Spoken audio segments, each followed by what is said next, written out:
going on, everyone? Welcome to Hiphopcitizen. I'm your co-host, Good Dialect evening. 718, along with Don Juan DeMac, David Simonism, You and know me. last but not least, Diva Views. So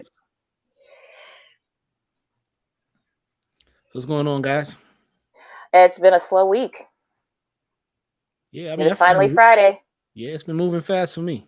Oh, Yeah, it's been a busy what's going on? week. Juan, News-wise. turn your mic up. Yeah. I just want to say congratulations to both you, Diva, and David on your shows. A phenomenal show. Congratulations to you both. Yay. Yeah, congrats, guys. Thank you very much. Snaps all around. And of course, It's all for the everyone team. knows you can always catch them here on the replay at Hip Hop Citizen, whether on YouTube or on all social medias or Facebook. And shout out to Raekwon the Chef.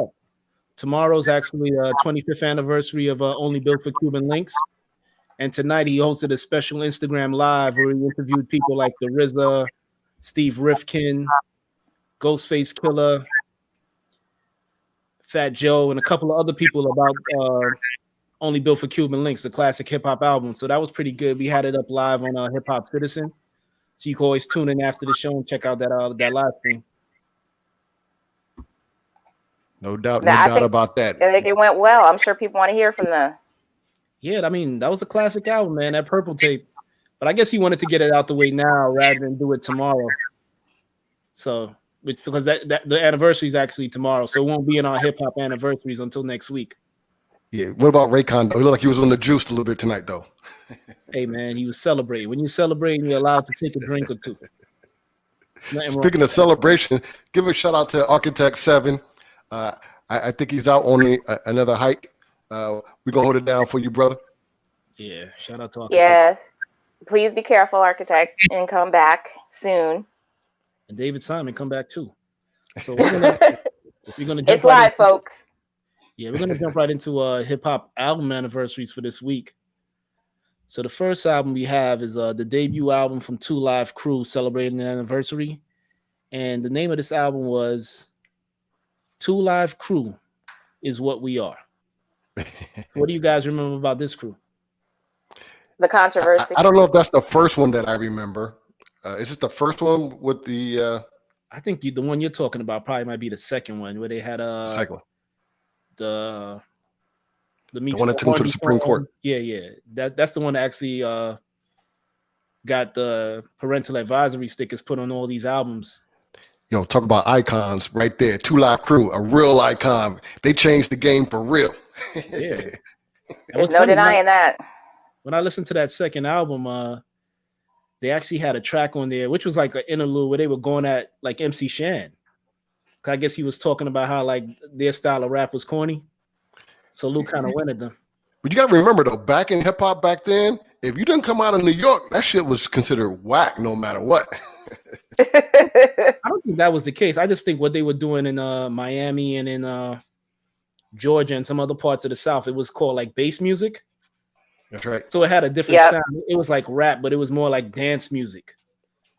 So I think it was more booty dance. Yeah, correct. It was more, it was hip hop, but I guess, like people up north probably didn't really understand what they was trying to do.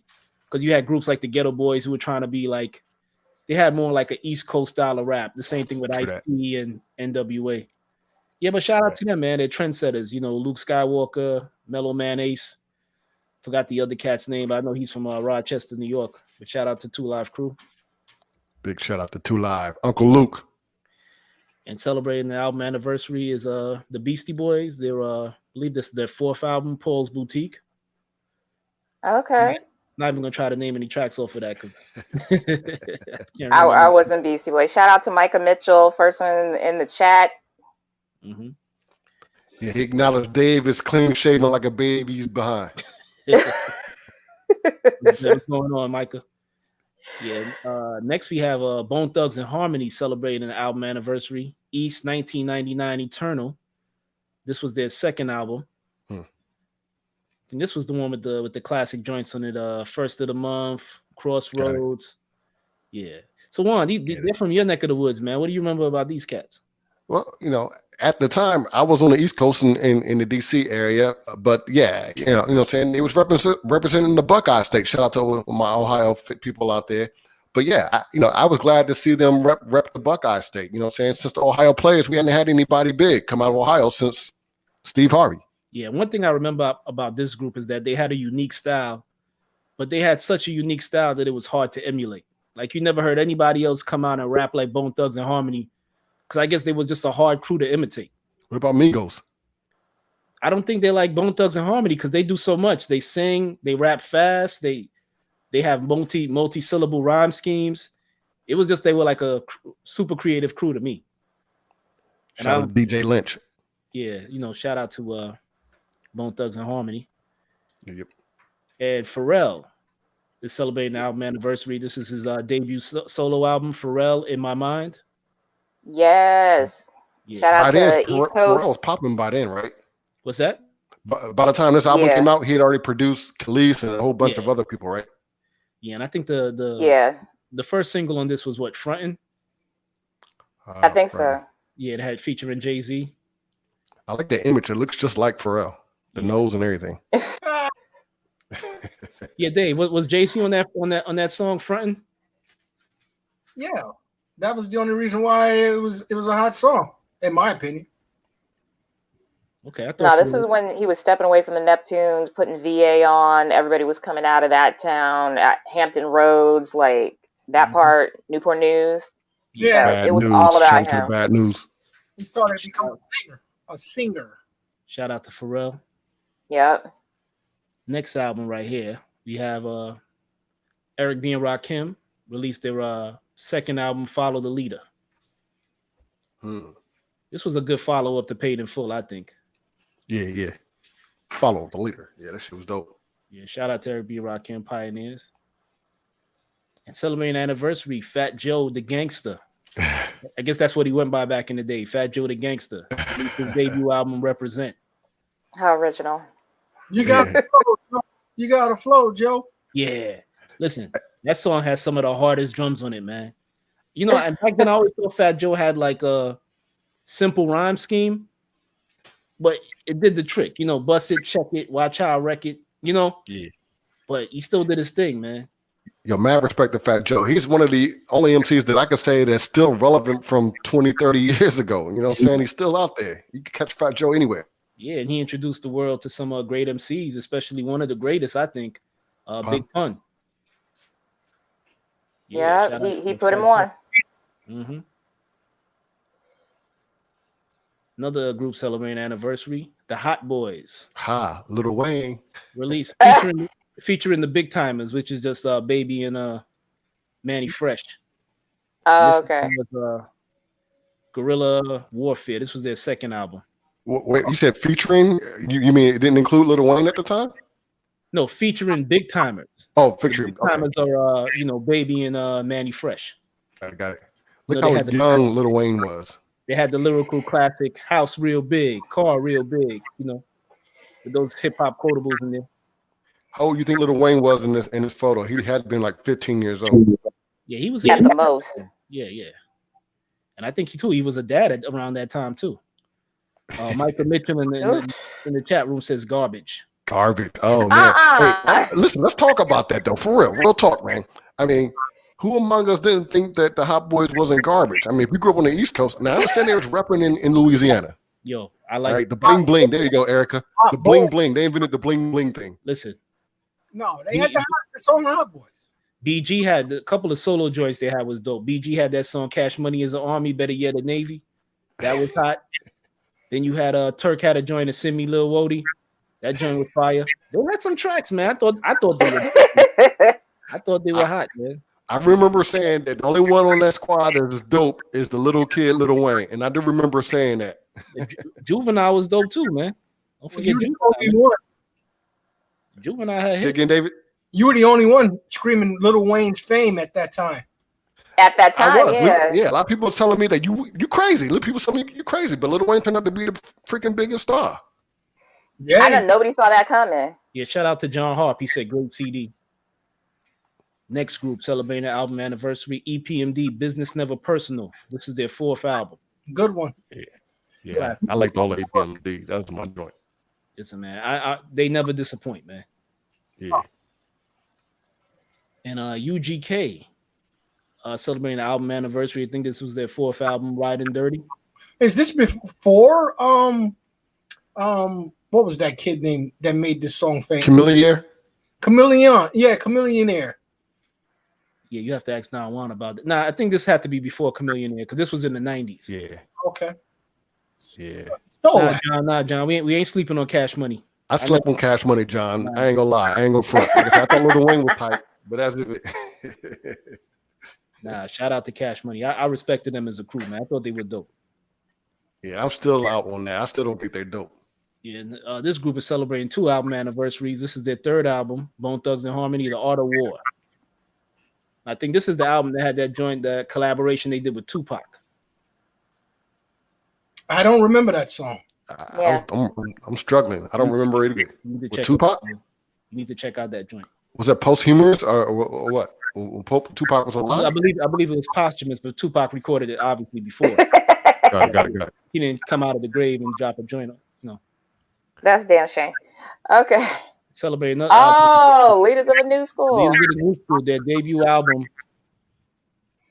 Okay. Who's that? Brown. Without a Pass. Now, David Simon, what do you think about this group when you first heard of them? I like the song PTA.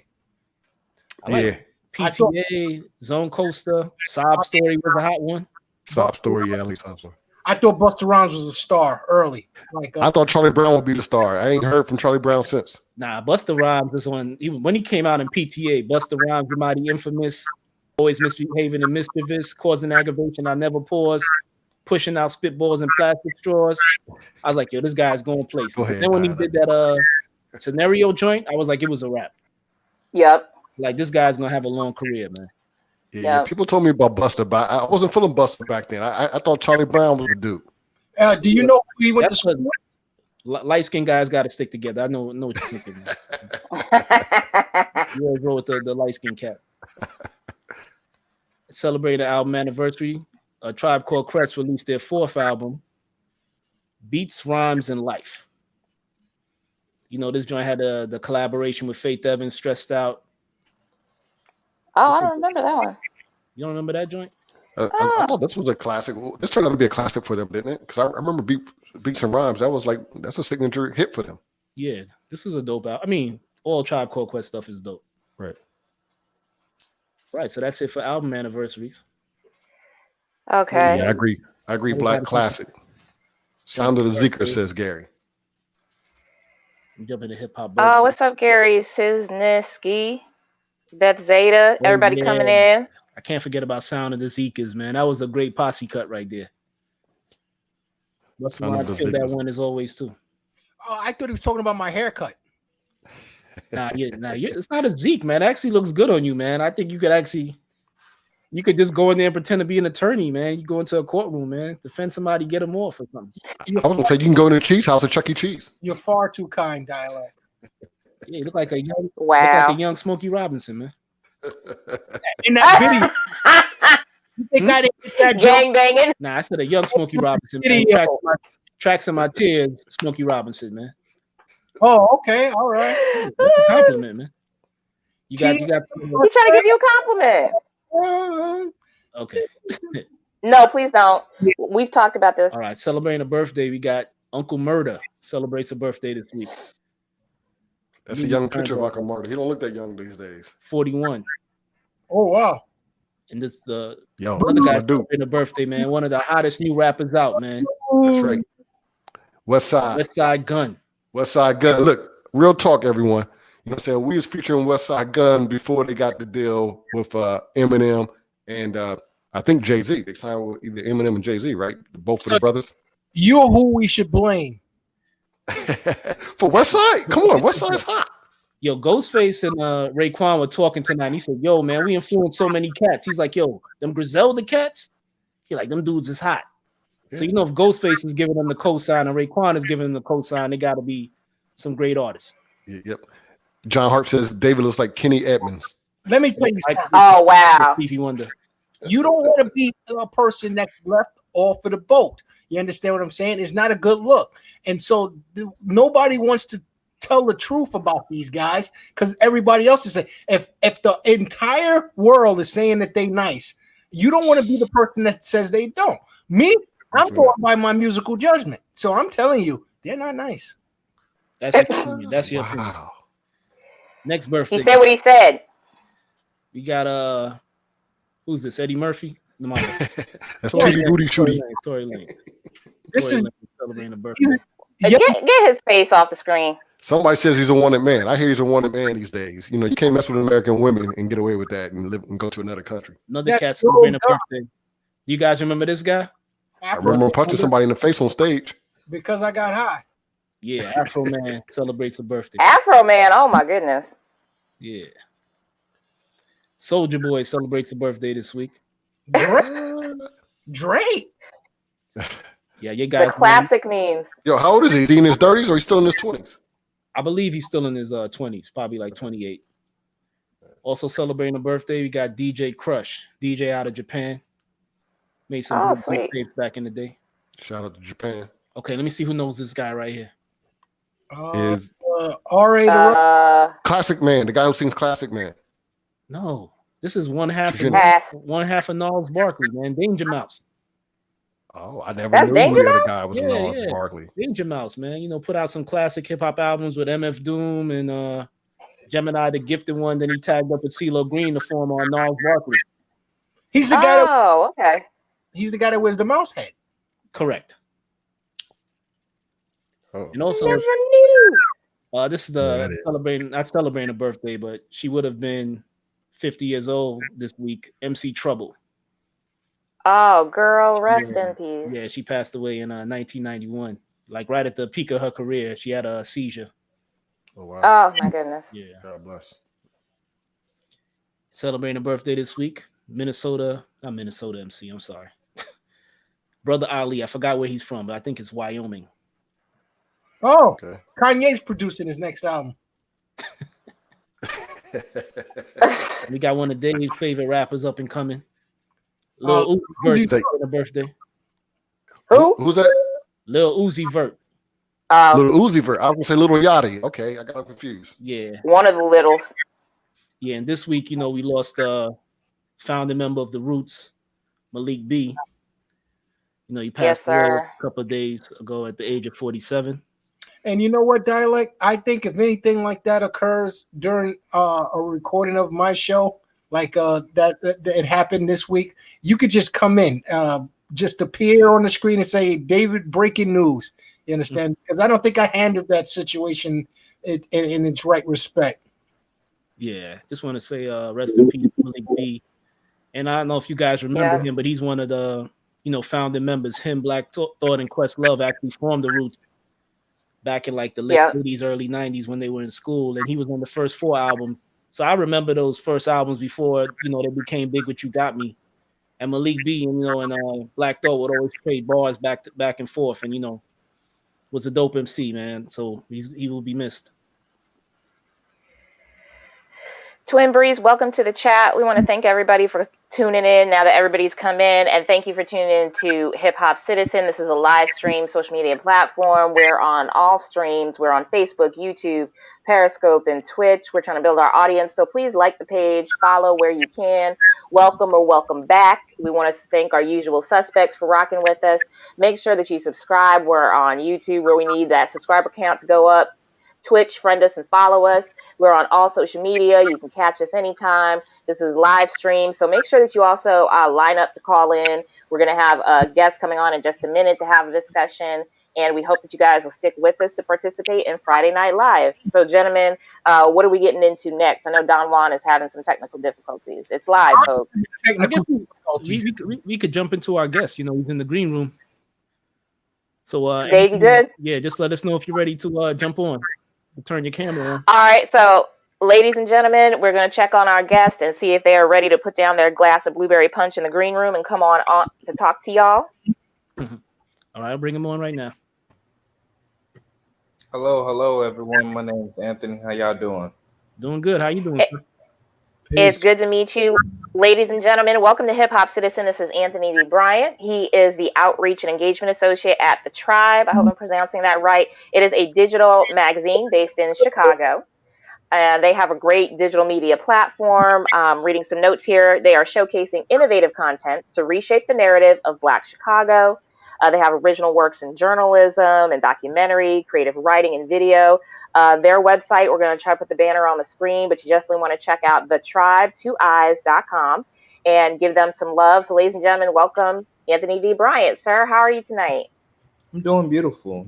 Black, staying cool, trying to enjoy the air condition and, trying to figure out this damn time zone as well. We know it's tough. But we thank you for joining us on the East Coast here and giving us your time. So what I want to say is the reason we had Anthony on tonight, and we're so happy that he decided to join us and grace us with his presence, because I contacted him about the series I was having on Sunday Special Report, 8 o'clock Eastern Standard, shameless plug, where we were talking about all Black Lives Matter, and I really wanted someone from Chicago to speak to it. He wasn't able to join us at that time, but he really wanted the opportunity to come on and talk about Chicago social activism, the music scene, and answer a couple of questions, and then open up the floor and speak to the gentleman here and just see what questions he could answer and just talk to us in general. So thank you for taking the time to come visit with us. Of course. Thank you for having me. Thank you, for reaching out and trying to find some authentic voices from the city of Chicago. So I highly appreciate it. Absolutely. So we're going to dive right in. I don't know if Dialect and Don Juan had any questions they wanted to start off with first, music-wise, if you want to know about the scene. Well, I was going to ask you, Anthony, tell us a little bit more about Tribe. Okay, so the Tribe was created by two Black women in 2017. They met at Northwestern College. And, it took some time for this to come about. I think from the story they told us, and, they was just curious on okay, how can we capture authentic Black voices in media, in journalism, in the news, and, when Obama was in office for 8 years, it was a lot of violence being promoted of gun violence. How can you have a Black president of this country and he can't even, correct his own city? And that's basically what motivated them to, find their own, create their own foundation, and so came about the Tribe. So the Tribe, we cover a lot of things. So we have a lot of op-eds from, articles and stories from the people. We have pieces about artists. We just did a piece. One of our reporters did a piece on Hannibal Buress. So he's back here in Chicago. Oh, yeah. Pandemic.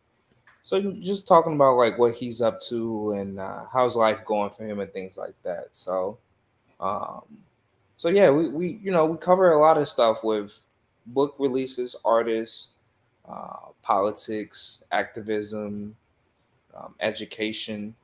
Yep. One of the things I find myself, Anthony, engaged in whenever I have a conversation about what's going on lately, whether it's police brutality or anything around that effect, someone wants to always take me to Chicago as a native Chicagoan, as a leader in your community. How does it make you feel when people compare the Black on Black crime and they bring up Chicago?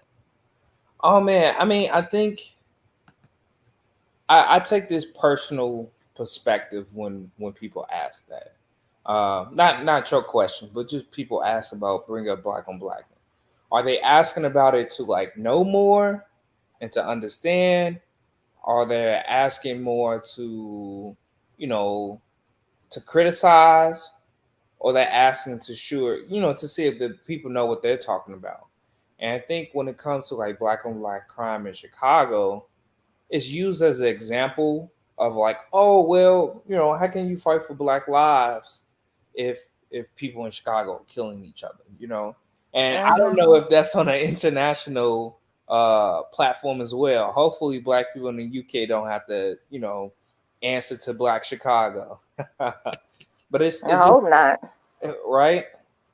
but it's just something that it's a rhetoric or a talking point for people to be like, well, we can't ask them to care about us if we don't care about each other. And it's like, we do care about each other. You know what I'm saying? Right.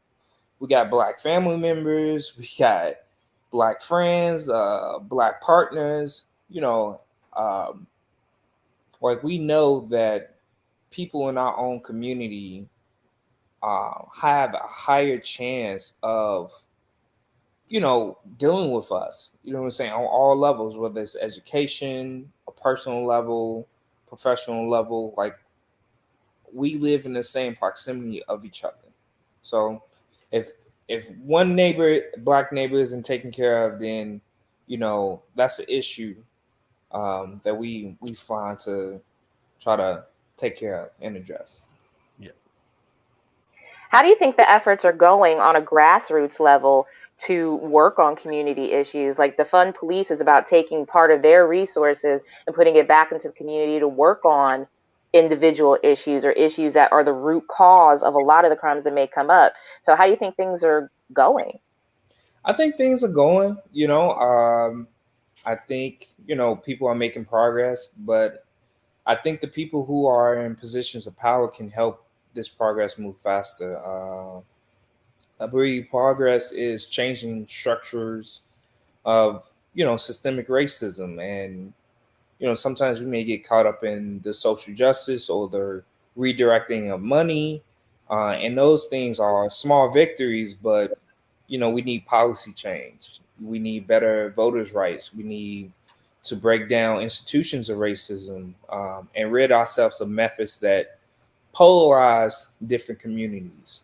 Um, so, I say that because in Chicago, we have so many different strategies. You have people that's either promoting social emotional programs, restorative practices to crime. Like, how do people think like, oh, defund the police. What are you all going to do with your criminals? It's like, it's about having a restorative justice approach to these people, right? They're not monsters, they're not demons or something, they're human beings, right? So if they Right. crime, how can we systemically prevent that from happening again and not just punishing the individual, right? If you know that gun violence is a sporadic thing, it's not just a few individuals, it's a systemic issue. um, you know, a lot of us are looking to classify violence as a health issue. Um, we've Okay. also been talking about like equitable resources to Black communities.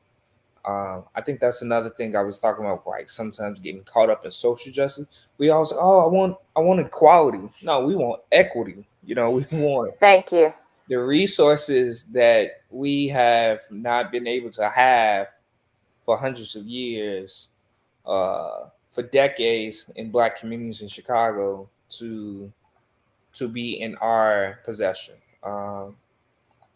And Because then there's a difference between being equal and equal ground and then that equity where it's appropriately distributed to what that person needs at that time. That's always the right word.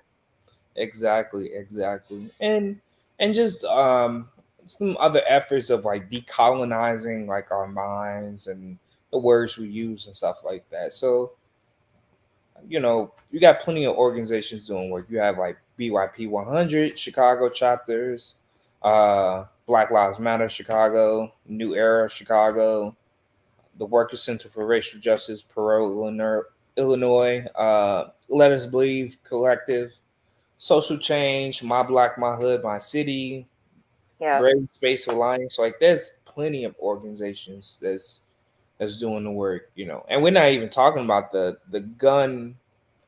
um, gun violence prevention organization that have lobbyists and things like that, where they are looking to change policy here in Chicago and in the state of Illinois. So I know I've been doing a lot of talking. So No, this is who we want to hear from. We want, like you said, we wanted an authentic voice because Don Juan brought up a good point. Whenever the conversation is about Black Lives Mattering, besides the All Lives Matter argument, you get what about and insert this city with a lot of violence. And the thing is, when I was doing my research, for the show, and we were talking about that as a specific issue.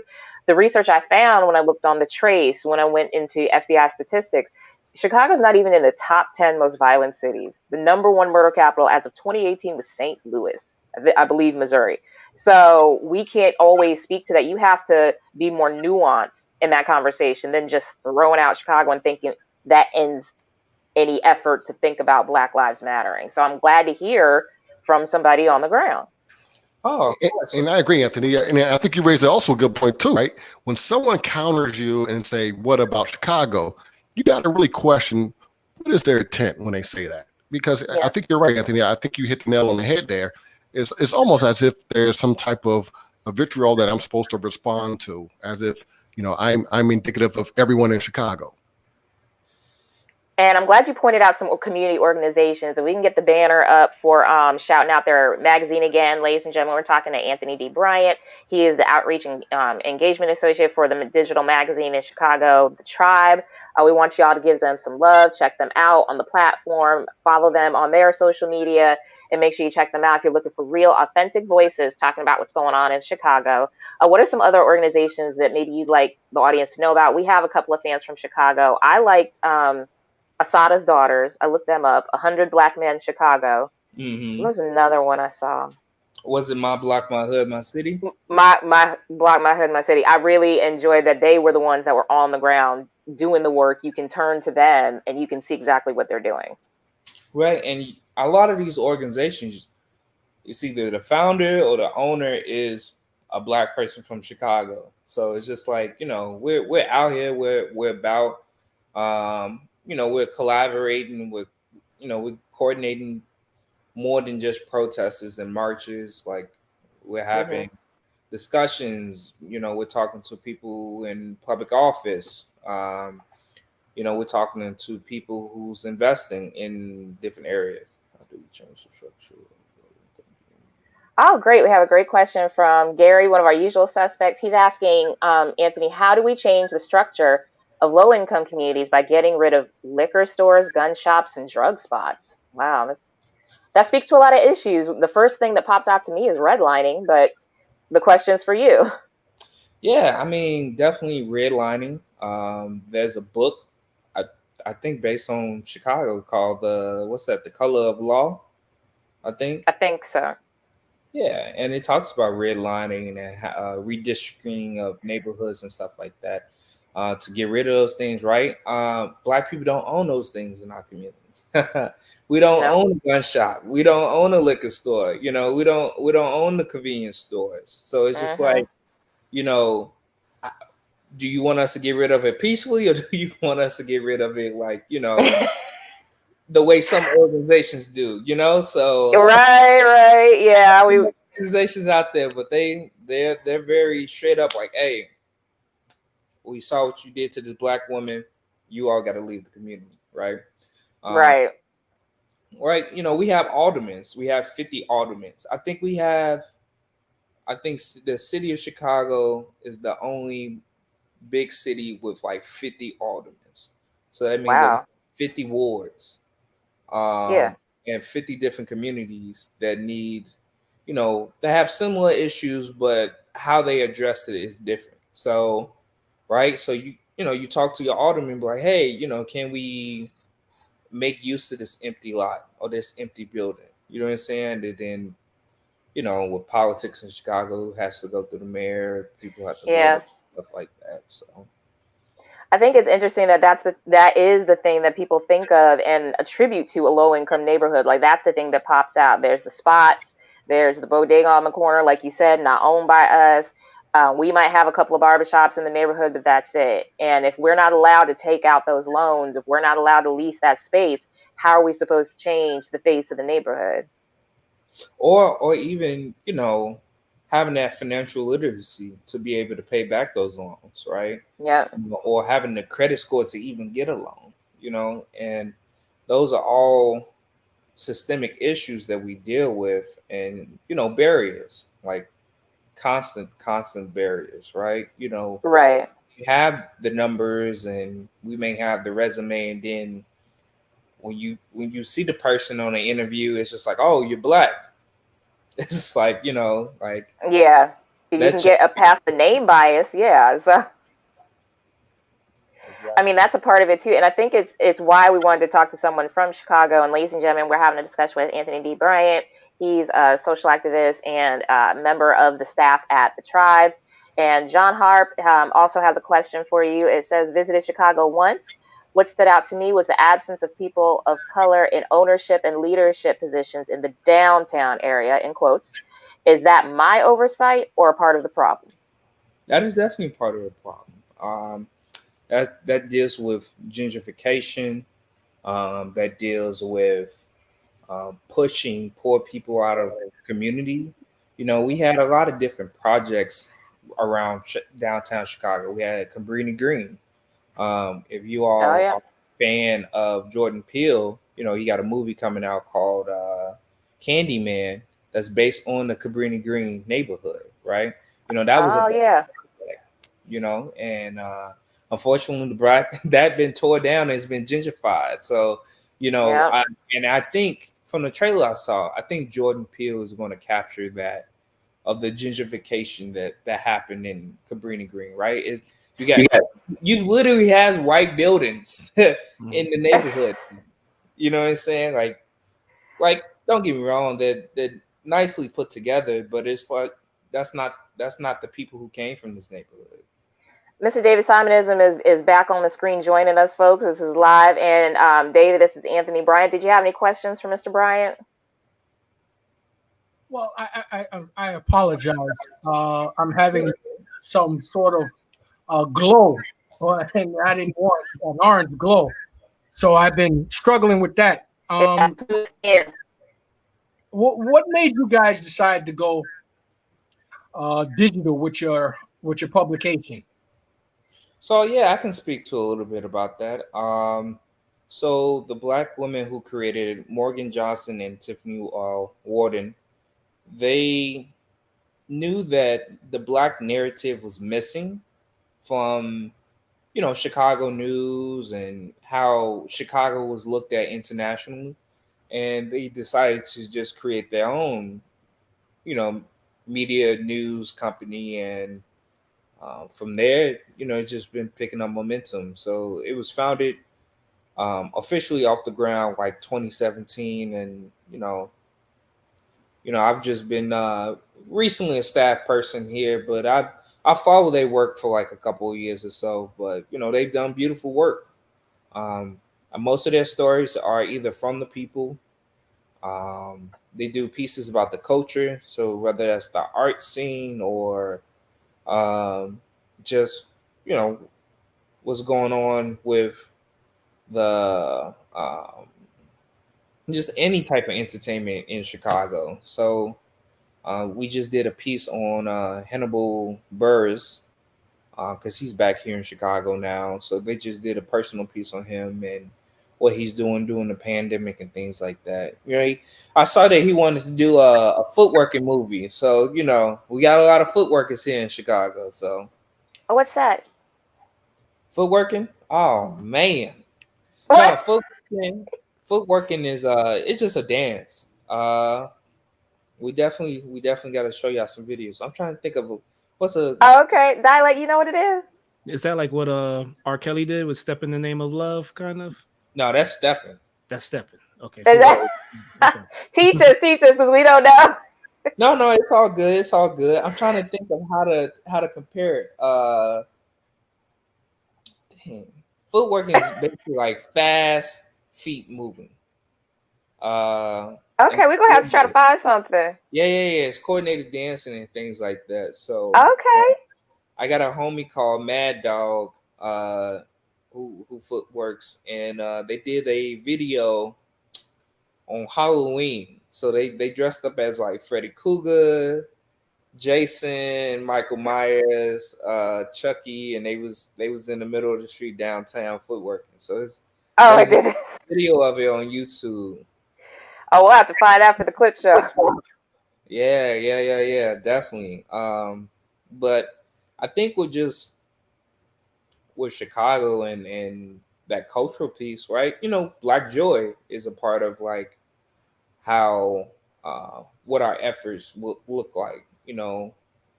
Yeah. Memphis juking. Yeah. It's just. I like don't know what that is either. Is it I like feel river so. dancing? Hmm? Is it like river dancing? Yes. Oh Lord. Yes. Yes. Okay. Yes. River dance. Now I got to see it. Now I got to see it. Yeah, but it's just black. It's black. So Oh my goodness. David, do you have go ahead, because I know you've been like having difficulties. Go ahead and talk to the brother for a second. Interviewing Hannibal Buress. I wasn't, but one of our reporters were. Did you guys cover his impact with Bill Cosby? I don't believe so. I didn't get a chance to read the full article, but speak more about it, brother. No, I was just wondering if Hannibal Buress feel any guilt for destroying one of our black icons. That's a good question. Good question. Yeah, I don't know if we, asked them about that. So you guys go off of views or subscriptions? We do subscriptions as well. So we have a newsletter that we send out, where people can get updates through emails and things like that.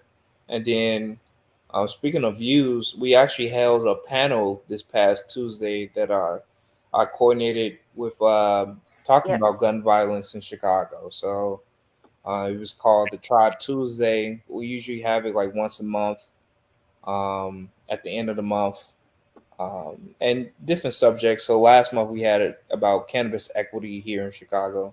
This month we talked about fighting for Black lives on two fronts. So we had the president of the Chicago Police Board. We had a reporter from the Chicago Sun-Times. We had a community organizer, and we had a couple of organizers from Black Lives Matter Chicago chapter speaking on it. So. And your mayor, Lightfoot is her name? Yes, that's her name. You support Lightfoot in her decision in thwarting Trump's decision to try to send agents into Chicago? No. I think when it comes to that, I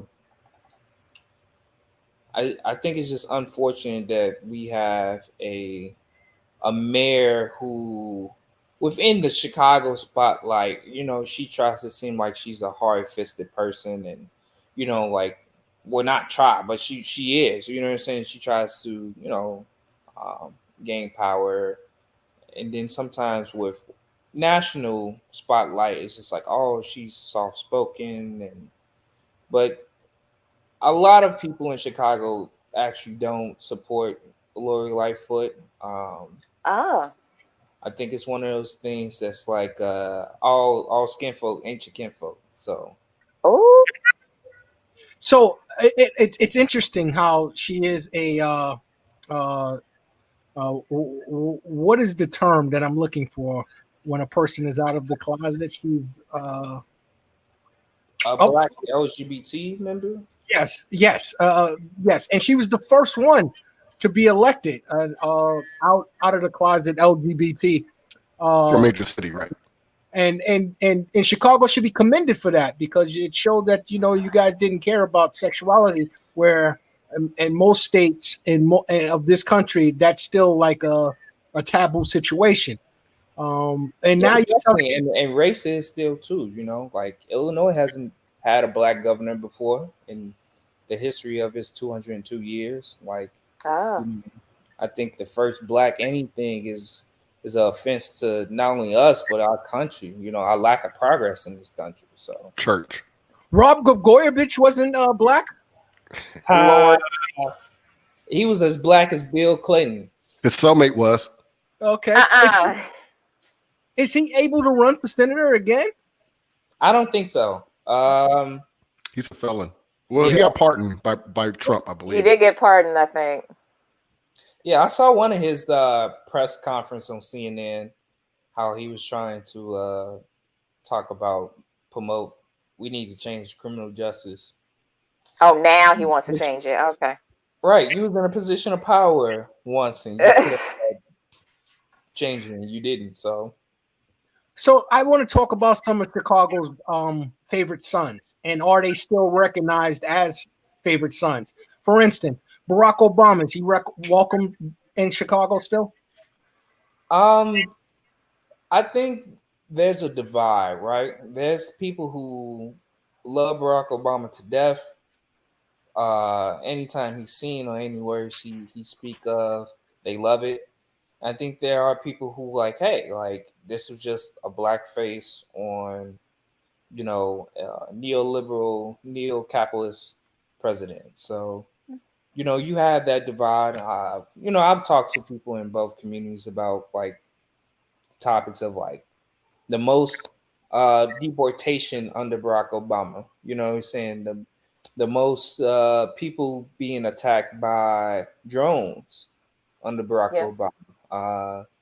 Him enacting the blue law policy, right? To give funding to police departments nationwide, right? That's why they're so heavy militarized. It's because of Barack Oh, okay. enacted that policy.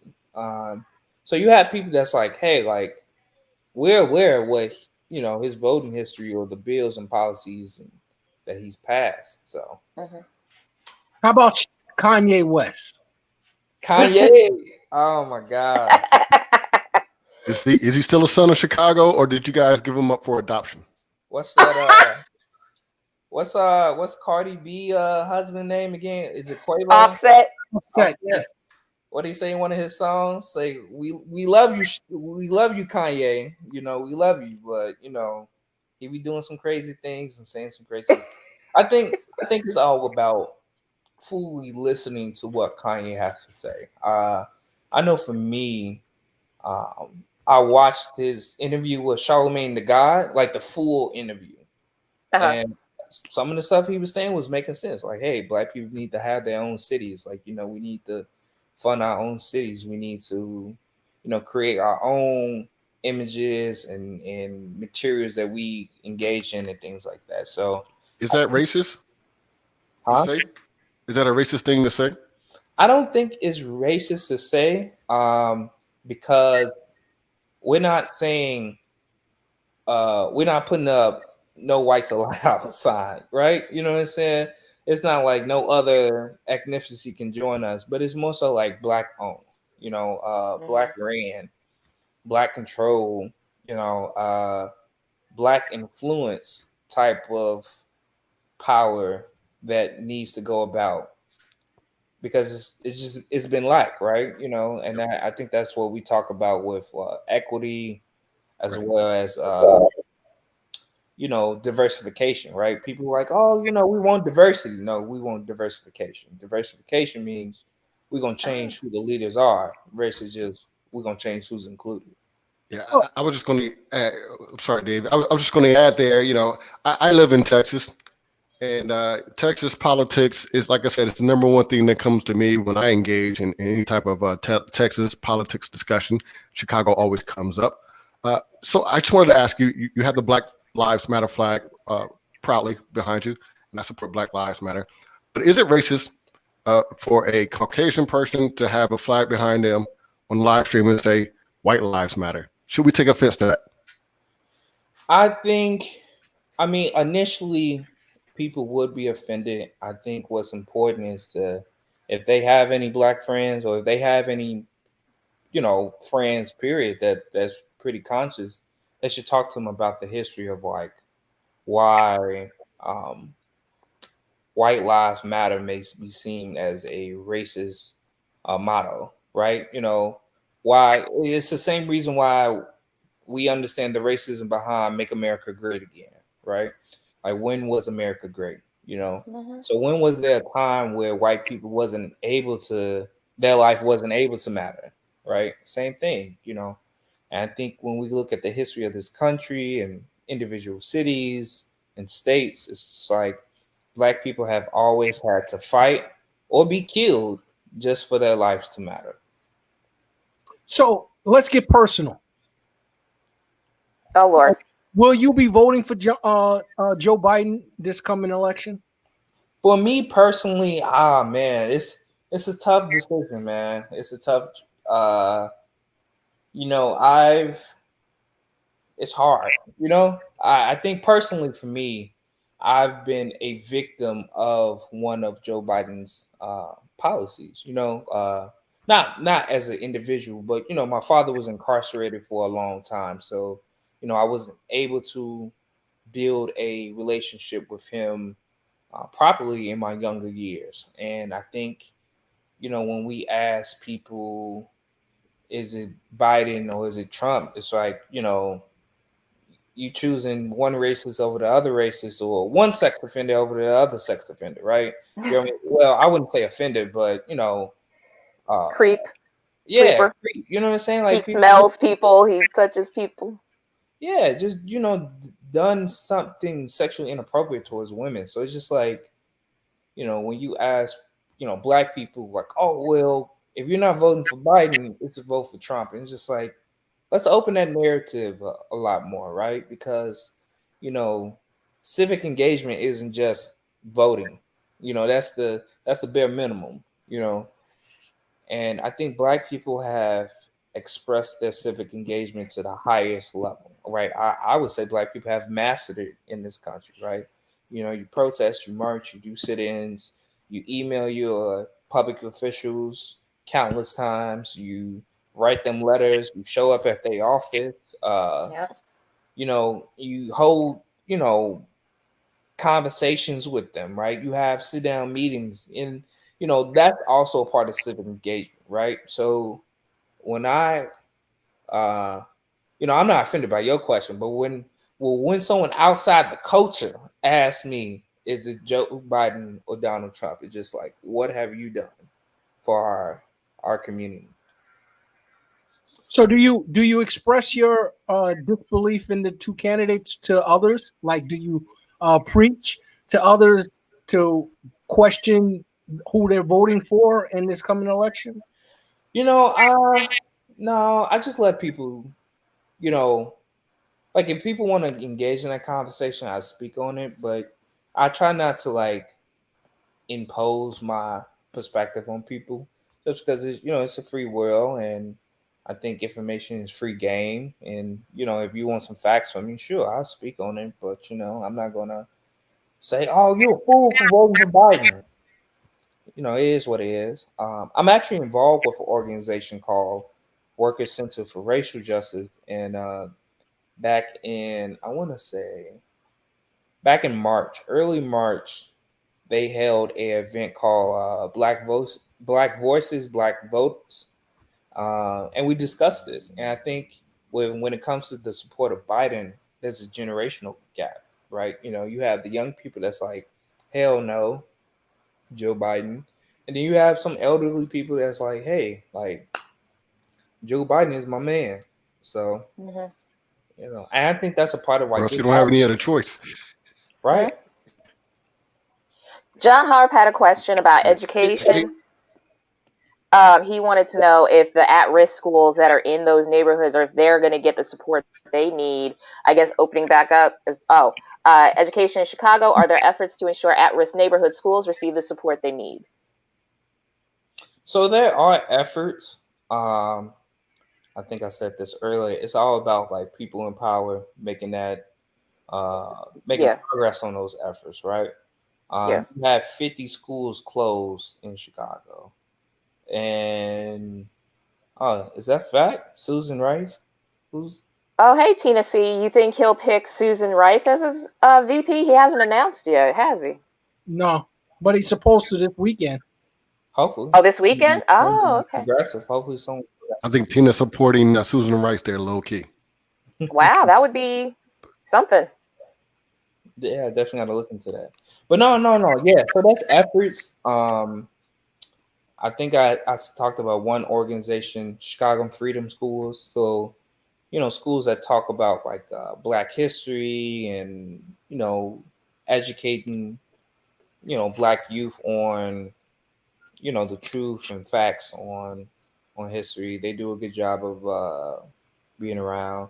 I think it's just, it gets difficult because you have noble schools or charter schools. You have charter schools, right? So Oh, it's yeah. charter schools are technically public schools as well. So it's like you know, a lot of the funding goes to charter schools and not Chicago public schools. So Yeah. A lot of people are trying to move to the charter school model. And I know the Department of Education, even Betsy DeVos, she's all about the public schools, the charter schools. So I'm just like, is it a hindrance to communities being together, having their kids in their neighborhood? Or do you think, look, wherever we can get a decent education, we should get it? I'll say this. I'll say, yes, get it where you can, and I think that's also a MLK model of encouraging your people to go into a burning house, right? You know, so with charter schools, um, you know, a lot of them don't have teacher unions, right? So, you know, a lot of these teachers, Ah, you know, don't are not able to like um what's the term I'm looking for? You know, they're not able to like, you know, not really speak up or protest like issues that they have. You know, they can easily be released from their job. oh, okay. You know, So they're not in the union, so they're considered at-will employees? basically. Oh, wow, I didn't realize that. So it's just like, you know, you have staff members and faculty with less power in charter schools. Huh, okay. So it's just like, you know, you want teachers to have more power because they're the ones in the classroom with your kids, right? So Go Okay, ahead, Mr. Dave. Grant, you're now the mayor of Chicago. uh, What's the first thing you do day one? what's the first thing I do day one? I think just demand. I mean, I would think I would make a public bank for Chicago. Um, that can be used for community organizations and things like that. Uh, I would definitely, you know, I guess enact some type of funding where, you know, these public schools, these abandoned schools can be used, you know, by the community. It could be community ran, community owned, you know, community leaders or chambers of commerce in their neighborhood can like operate, you know, within those buildings. Like, So you want to take the educational system out of the state's hands and put it into the communities? I mean, I would definitely want more people to feel empowered when it comes to education. You know, I think when it comes to fighting for social justice or equitable resources, education is like a key tool. So, and if we or people in the community own that tool, that's a lot of power. You know. What college did you graduate from, sir? I went to Monmouth College out in the middle of nowhere in Illinois, Okay. Shout out to Monmouth. What was right? your major? Sociology and anthropology. Nice. Ooh, So anthropology. you're actually in the career that you studied. Yes, sir. Yes, sir. Must be Okay. nice. It's been a journey. David, you said must be nice, hilarious. Where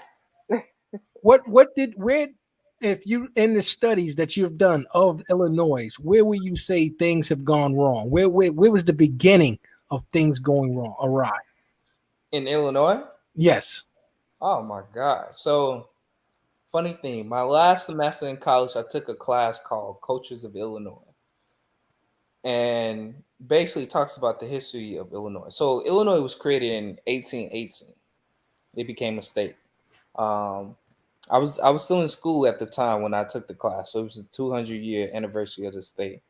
I did not know that you had to have a certain amount of population to become a state, right? Mhm. Tell me why the public officials in Illinois lied about the population in Illinois to become a state. Otherwise, we Oh, would have been Indiana. oh, Interesting. Jim, Okay. interesting. That's the first mistake of Illinois. Like, They lied from the beginning. right? In Indiana. Exactly. I want to get into some lighthearted stuff. I'm sorry, and talk about music and art in Chicago because Chicago has their own scene. I know we've been told we have an East Coast bias on this show. We do, Who do you want to shout out as far as Chicago artists, maybe some Chicago rappers besides Twista, whoever else is coming out of Chicago that you can shout out that would be in a hip hop, Hall of Fame in Chicago? Oh man, The independent, especially. I like to know Who's who's up up and and coming? coming. Who do you think? Who do you listen to? oh my God, there's so many new artists in Chicago. I would just like to shout out one that I personally know, X Wells, Surreal Music. Definitely follow him on, YouTube, Facebook, Twitter, Instagram, Surreal Music. He got a pretty good music. Oh man. Is that something you go footwork to? I mean, do you footwork to that, or is that something you know? Oh no. Nah, I don't footwork. You gotta have the skills of footwork and it actually look coordinated. Otherwise, Man, we gotta find that clip. Like, you better be in the back looking up that clip. So Anthony, you remind me of a popular dance the way you described it to me, and I kept thinking of this popular dance that was going on about 100 years ago called I think it was called the Chapman or the Charlie Chapman. Are you familiar with that? No, I am not. Well, as history has it, it's one of those popular dances that happened during the Rolling 20s, during the hundreds. I mean, about 100 years ago, at least 1920s, and it was a real popular dance back then. It was really popular that decade, and I find it ironic 100 years later. The fast foot movement is still going strong. Yes, and I think that's a part of like us as Black people maintaining our culture, right? There's a lot of different African cultures that do the same type of dance. You know what I'm saying, with fast, foot movement. Footwork. I think it's called a Charlatan or something like that. But yeah. Okay. Are you talking about the Charleston? Is it a dance? It's a dance, right? Called a Charleston or Charlatan or something like that. It's really fast. It was about 100 years ago. Yeah. The Charleston, maybe. Sorry, I butchered that one. I'm dead. But I would like to see the compare and contrast when I get used to the footwork. I'm definitely gonna look into that one. That's a new one for my vernacular. Exactly. Because most of you are from New York, right? I'm in Texas. I'm in Dallas. I'm from New England, but I live in North Carolina. Okay. Oh, okay. I understand the East Coast. So you're in Dallas, though. Yeah. This Juan's from Dallas. We worldwide, baby, virtual, man. You know how we do. Just plug up with a Wi-Fi. We catch you. Yeah. No, because I was listening to some of the artists you all was, shouting out in the history. I was just like, oh my God, man. I feel like I don't know. I only know New York, Chicago. I only know certain areas history.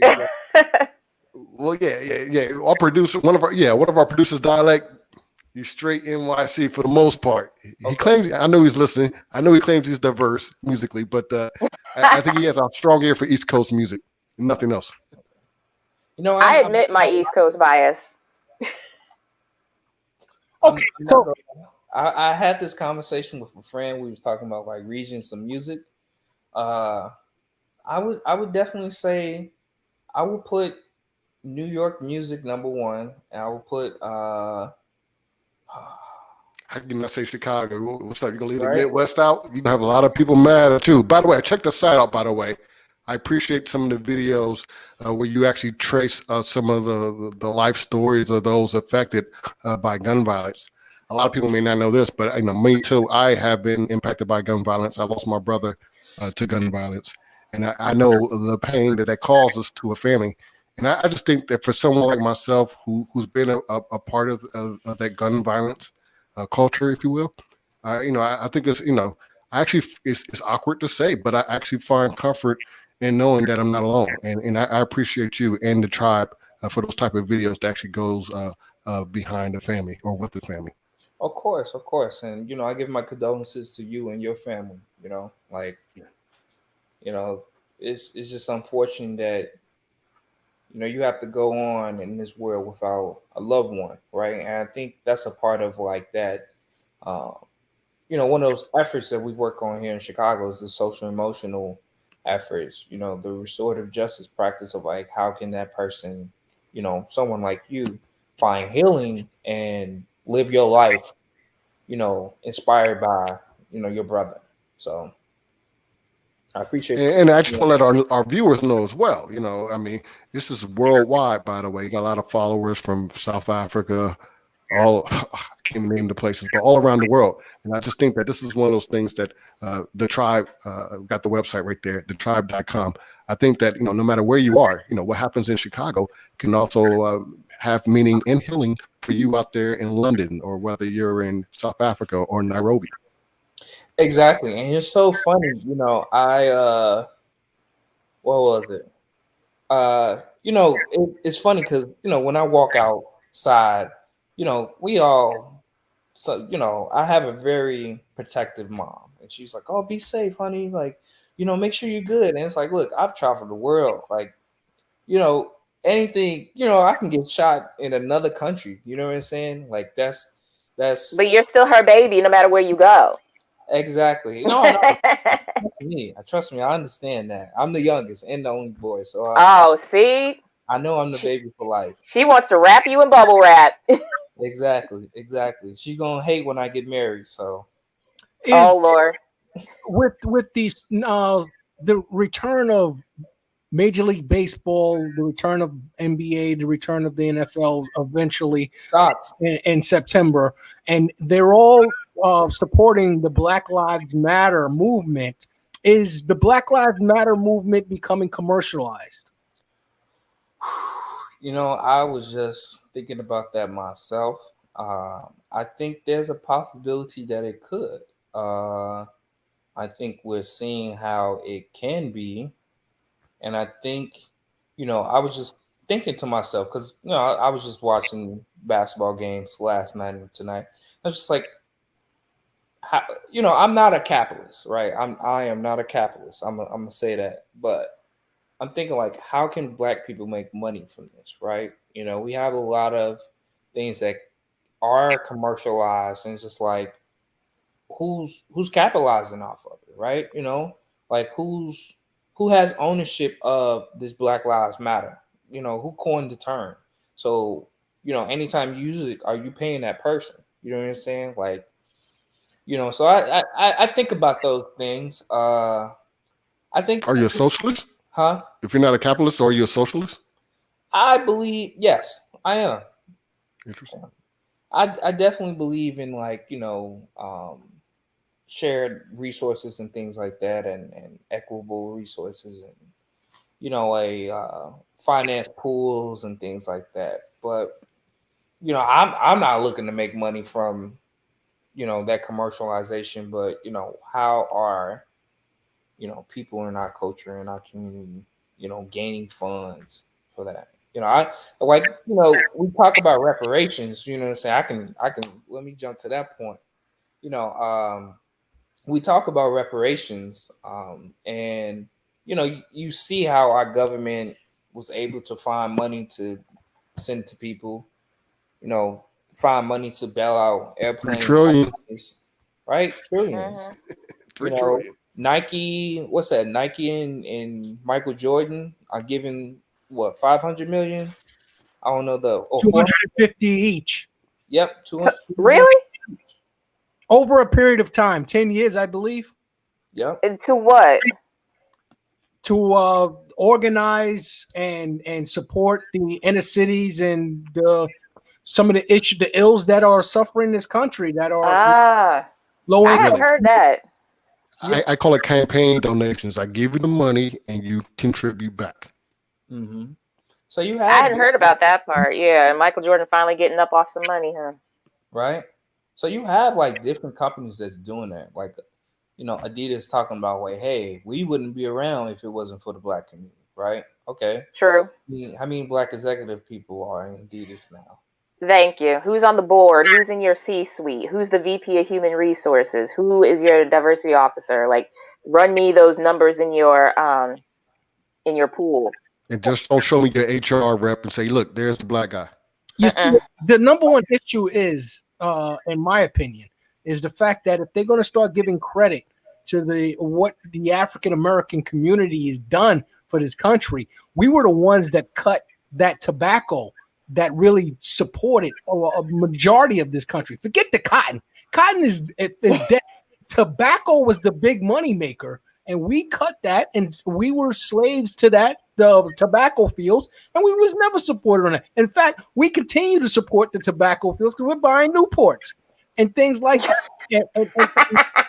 And reality is, we will never, reparations be damned, we will never get the support or the accolades that we deserve. And when I say we, I mean, and I'm talking the collective, and for that, we really look like we're beating our heads against the wall because we'll never get what we feel we deserve. Well, it's a good point, Dave, because I was going to ask our guests, and we're talking with Anthony D Bryant with thetribe.com as well. I was going to ask our guests, do we have a standard definition of reparations? What are reparations? Do people expect a check, or do we expect just better roads and schools? Is there a good definition for reparations? What is yours? I think there's different entities. I know one entity is ADOS, African Descendants of Slavery. I know they can be controversial at times because you have the African Americans, and then you have the Africans who are here in America, or Haitians or Dominicans, and people of color. Complicated. What you say? People of color. Yeah, you know what I'm saying. But there's different organizations and individuals that have like, hey, this is, this equitable program that's in a sense of reparations. I think, what was it? I forgot what state it was. I think it was Carolina, some state that talked about like universal health care for Black people, black residents as a form of reparations, right? That was Asheville, North Carolina. The city council had this big, long statement about how they were going to begin giving reparations, and none of it involved monetary compensation. All of it was basically about treating the Black residents better, and here's how we're going to do it in an equitable way. And none of it mentioned money. And they started to put in the word minority, which someone pointed out minority can mean Asian, it can mean women, it can mean anybody under minority, but you're specifically leaving out Black Americans.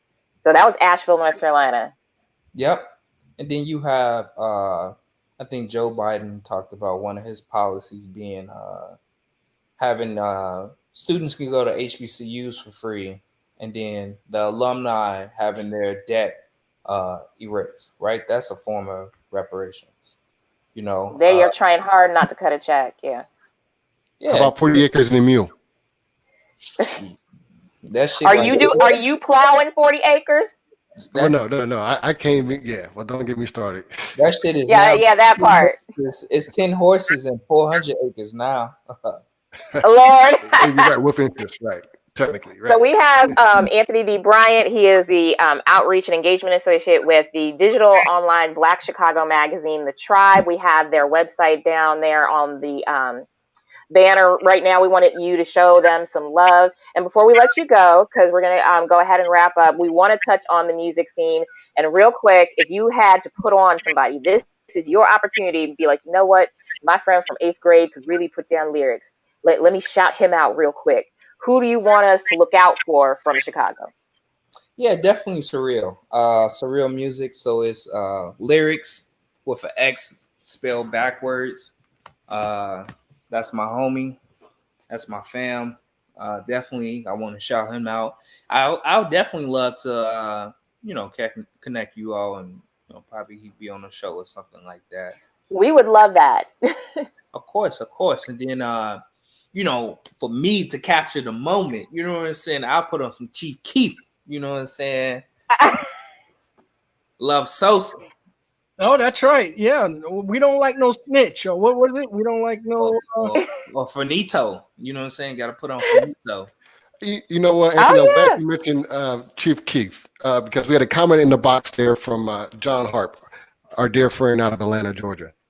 His question was, is drill music over? Is the drill scene over? I don't think so. I think, as long as you have artists like Giobro, Bibby, King Louie, Chief Keef, still, being relevant and making music, I don't think it will. And also, like, these guys are not promoting violence, right? They're not out here causing violence. Like, there's an article just came out like today or yesterday that Giobo is doing like a mental health program for Black youth, right? Well, wait a minute, excuse me. Are you saying that these drill artists are not promoting violence? Is drill music violent? So yes, right. So the music is violent, right? And I can go into breaking down the music industry all day long, but I mean that's what's being funded, right? That sound, True. that message is being funded. I think these guys in their personal life, they're not looking to kill people. They're looking to heal their communities. They're looking to fix their communities in Chicago. If you follow the psychologist. No, the therapist on YouTube, right? He had a sit down conversation with Chief Keef, just talking about like where's his mindset at and what he's looking to do, and they're not trying to live and die that type of lifestyle, But it's one of those things, like you said, Diva, like, hey, like get it where you can, you know what I'm saying? And I think that's an example of that. These people throwing drill music money, why shouldn't I be the one to capitalize on that and not take care of my family and friends? So it's hard to stand on your own 10 toes away from that money. I can see that. Yeah. So my final question, was the impact of Timbuktu's death hard on Chicago? I think it was. There was a lot of elders, a lot of people in that generation who understood what Timbuktu stood for, and I believe I think there was a pretty big funeral here in Chicago at that time. I don't remember how big it was, but I've definitely heard people talk about it. Well, it was a pleasure meeting you, Mr. Anthony Bryant. Absolutely. What does the D stand for? D? So that's just my middle name, David, It's a beautiful name. Nice Christian name. Lord. Are you Christian, sir? Another personal question. Of course. You can continue. So I am not Christian. I consider myself more agnostic. I'm with you. I've been blessed with the opportunity to, study different religions. So, I went to Catholic elementary school, Catholic high school, Presbyterian college. I studied, Islam, Judaism, and come to understand that, like, they're very similar. So, my body is the church, and I have a strong spiritual connection with God. So. Amen. Wonderful. Ladies and gentlemen, we've been talking to Anthony D. Bryant. He is the Outreach and Engagement Associate at The Tribe. That is a digital magazine based in Chicago. And I just want to read there about it's a digital media platform showcasing innovative content to reshape the narrative of Black Chicago. Our original works in journalism and documentary, alongside creative writing and video, capture the multifaceted essence of our communities. As an independent, alternative news source, we hope to unify Black Chicago in the common purpose to create a safer, more vibrant Chicago. And we thank him for his time. We want you guys to check them out on all social media. They have a YouTube channel. They have Facebook. I believe you guys have an Instagram. We have them on the banner below. And this has been Mr. Anthony D. Bryant. We hope to have you back soon. And definitely hook us up with some artists that want to get their name out. We'll do. Definitely will. You all take care. And I appreciate you all having me on here, Thank you. Absolutely. Anthony D. Have a good Bryant. night. You too. Stay safe and Black. Amen. You can't do nothing else. No choice. Ladies and gentlemen, that is Mr. Anthony D. Bryant. We have had the pleasure of speaking to him from a Chicago authentic narrative and voice. He hipped us to, what do you call it, David? Footwork? It's almost like Footloose, but different, but from Chicago. I got to figure that out. I hopefully Dialect found a clip or something like that, because we've got to see that. I like to see Architect, though. Architect used to be a dancer in his former life. He gonna get you. So when I he gets like to see back. Architect pull it off. Let me see if Architect can pull off the footwork. That's a damn shame. So, maybe ladies not. and gentlemen, I'm sure Dialect is putting on his shoes for it right now. So, ladies and gentlemen, you've been listening to Hip Hop Citizen. This is a live stream show. You are listening to us live. We are with not Architect. He is incognito. Dialect 718. We have Don Juan the Mac and Mr. David Simonism. You can catch us streaming on all platforms. We're on YouTube live. We're on Facebook right now. We're on Twitch. You can catch the replays. Thank you if you are catching the replay. Welcome or welcome back. Please like, subscribe, follow, and friend us. We are all available to you and hope you will make yourselves a part of the Hip Hop Citizen Nation. We have the usual suspects, Gary, Grace Martin, Tina C, Honeychild is in the chat on YouTube. John Harp, thank you so much. Go ahead, Don. No, I was gonna say, Diva. I almost forgot to ask Anthony, what type of shoes do you wear with footwork in it? So, do you need like your church shoes, or do you need like your Nikes on? But I'm gonna have to Google that one. I'm hoping that found a clip. I'm like, yo, how do I dress for that one? Do I need to wear like you probably have to dress up? You probably have special shoes for that.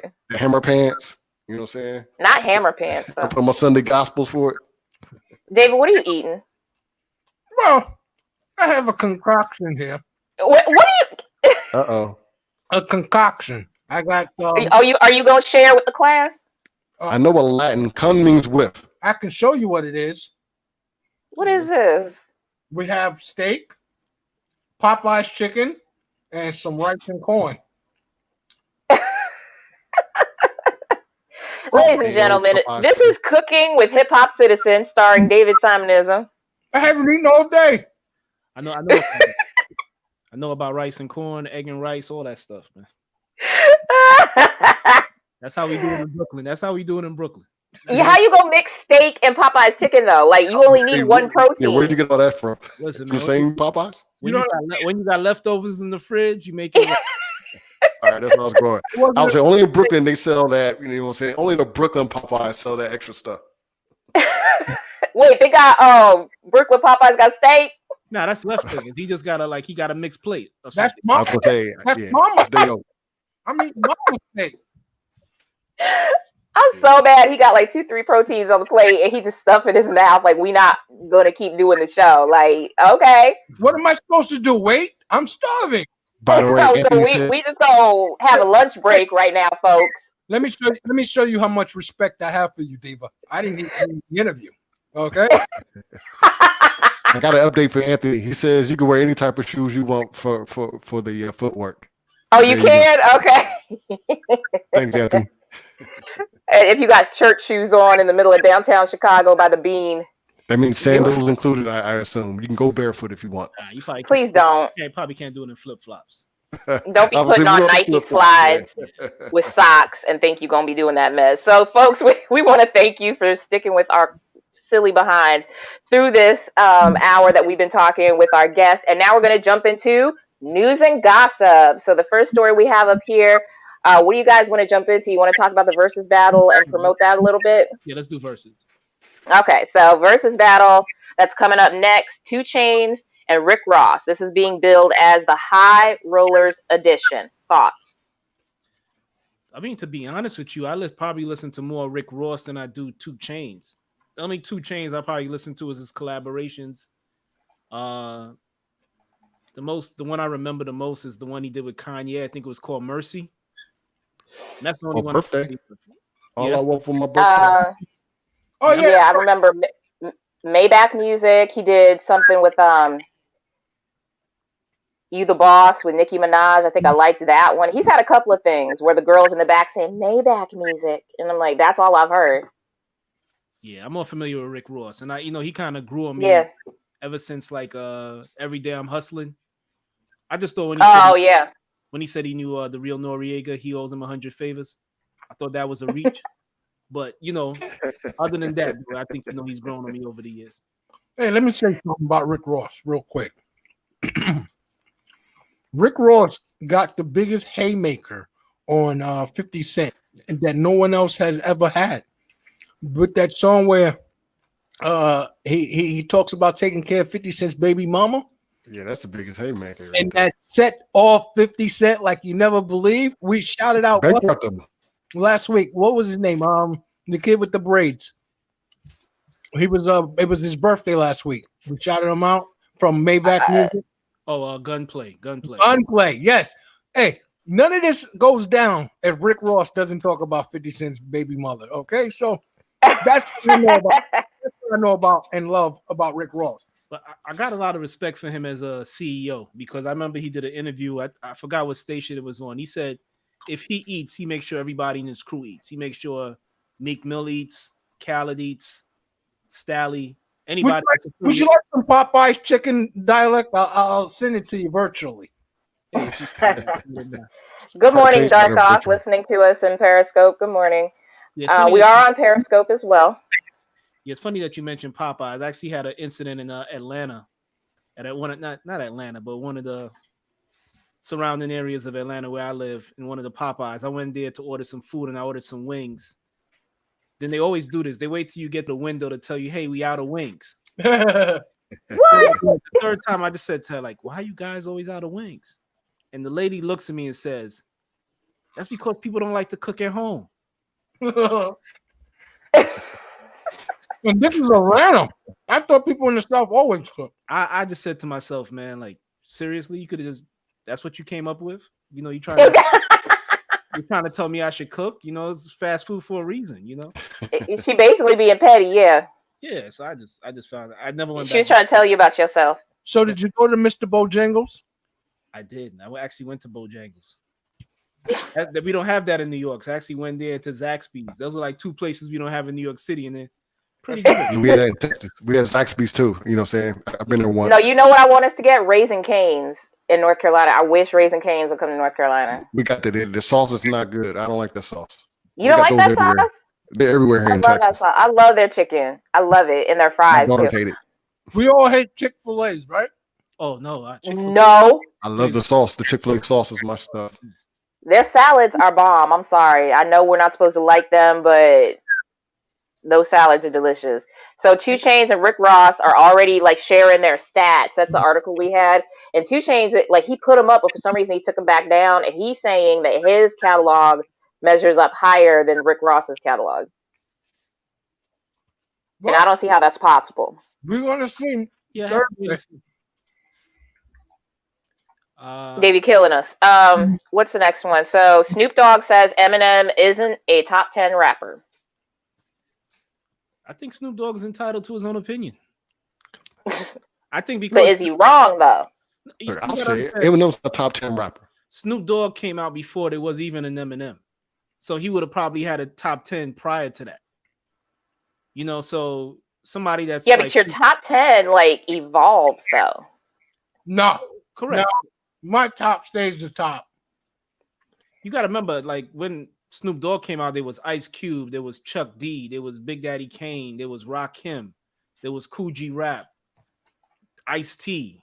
You know what I'm saying? Making music he could relate to. Like Snoop Dogg probably can't relate to a guy talking about putting his wife in the trunk and drowning her. You know what I'm saying? So it's like, even if he has like all of this wordplay, you know, to be honest with you, I know people like what Lord Jamar said. You know, I know people in the hood that don't relate to Eminem's content. You know, he may be good with the wordplay, but like he had a song in his last album called I Hate My Stepdad. I couldn't relate to that. You know, I just,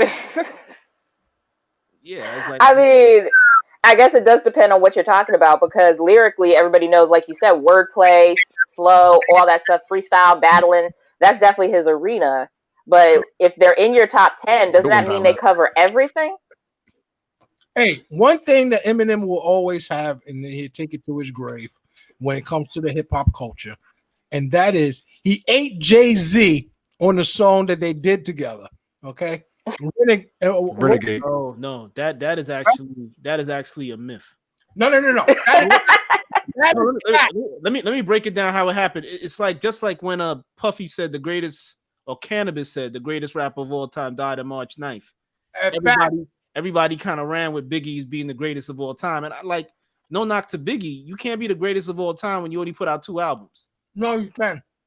I don't think you can. But like what happened, Nas had a beef with Jay-Z. So he said Eminem murdered you on your own shit, which is untrue. Because if you go back and listen to Renegade, Jay-Z held his own on that song.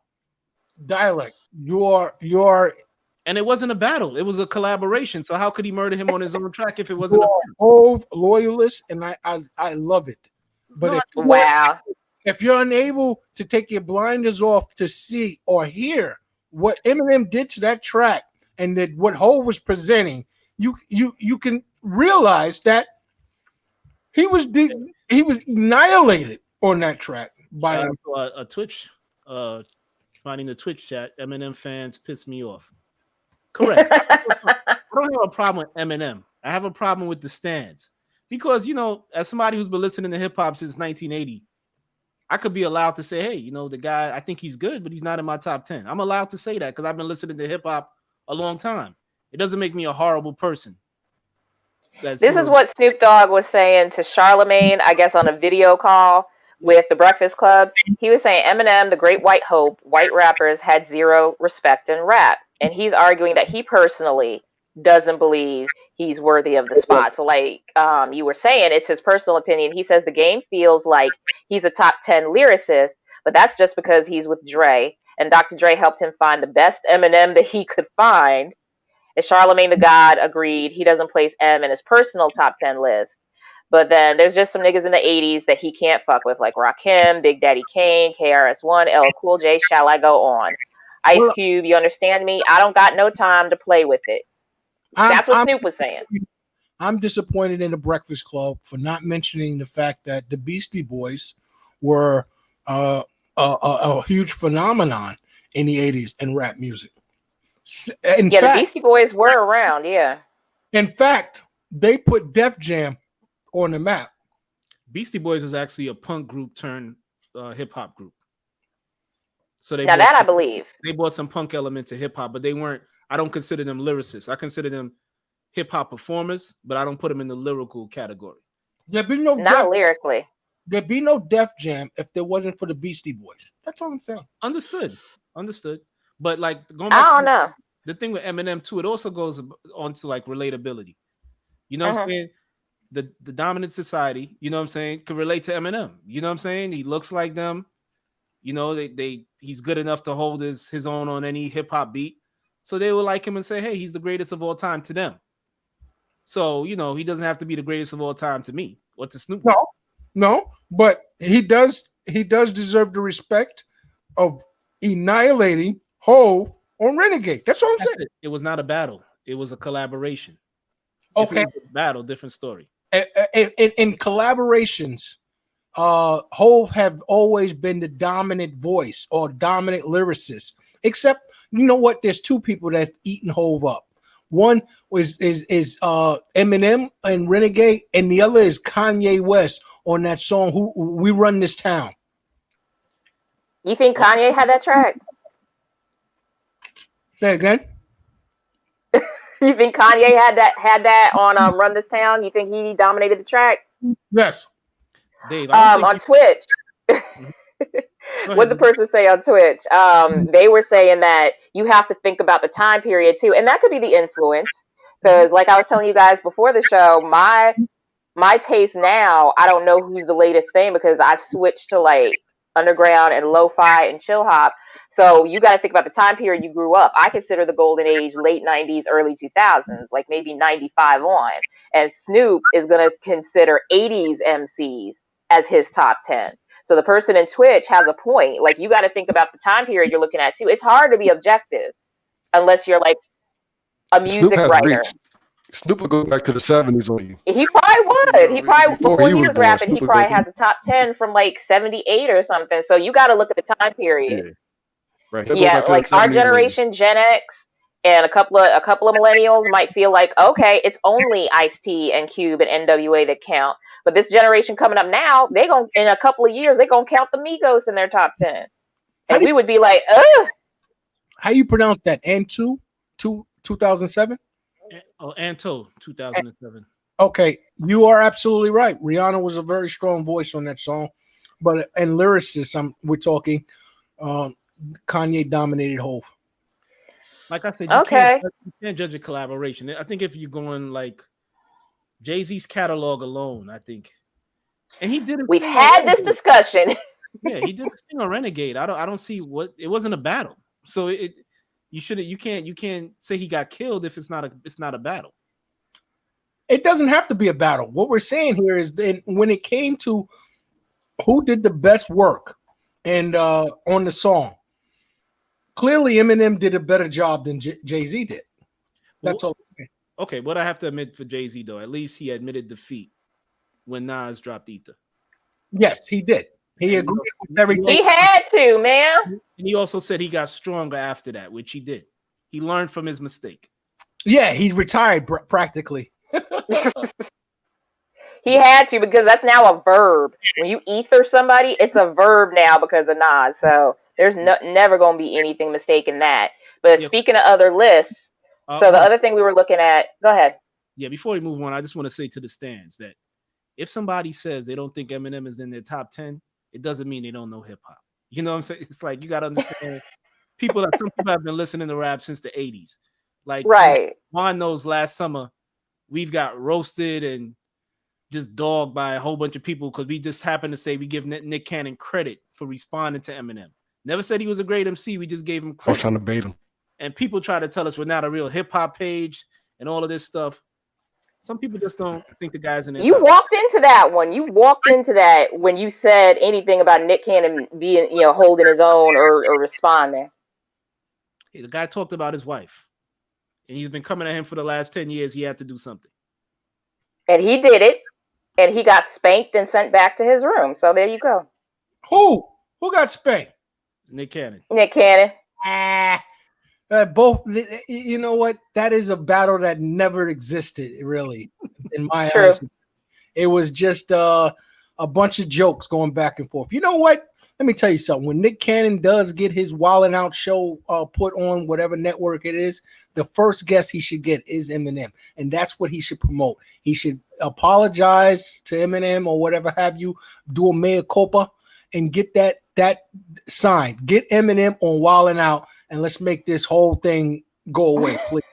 Okay? Viacom is never letting him have that stuff. So the other thing we were going to mention, since we're talking about lists, is Royce da 5'9" and Fat Joe react to what I didn't know existed. It's 40 best rappers over 40. And so they think he should be in it.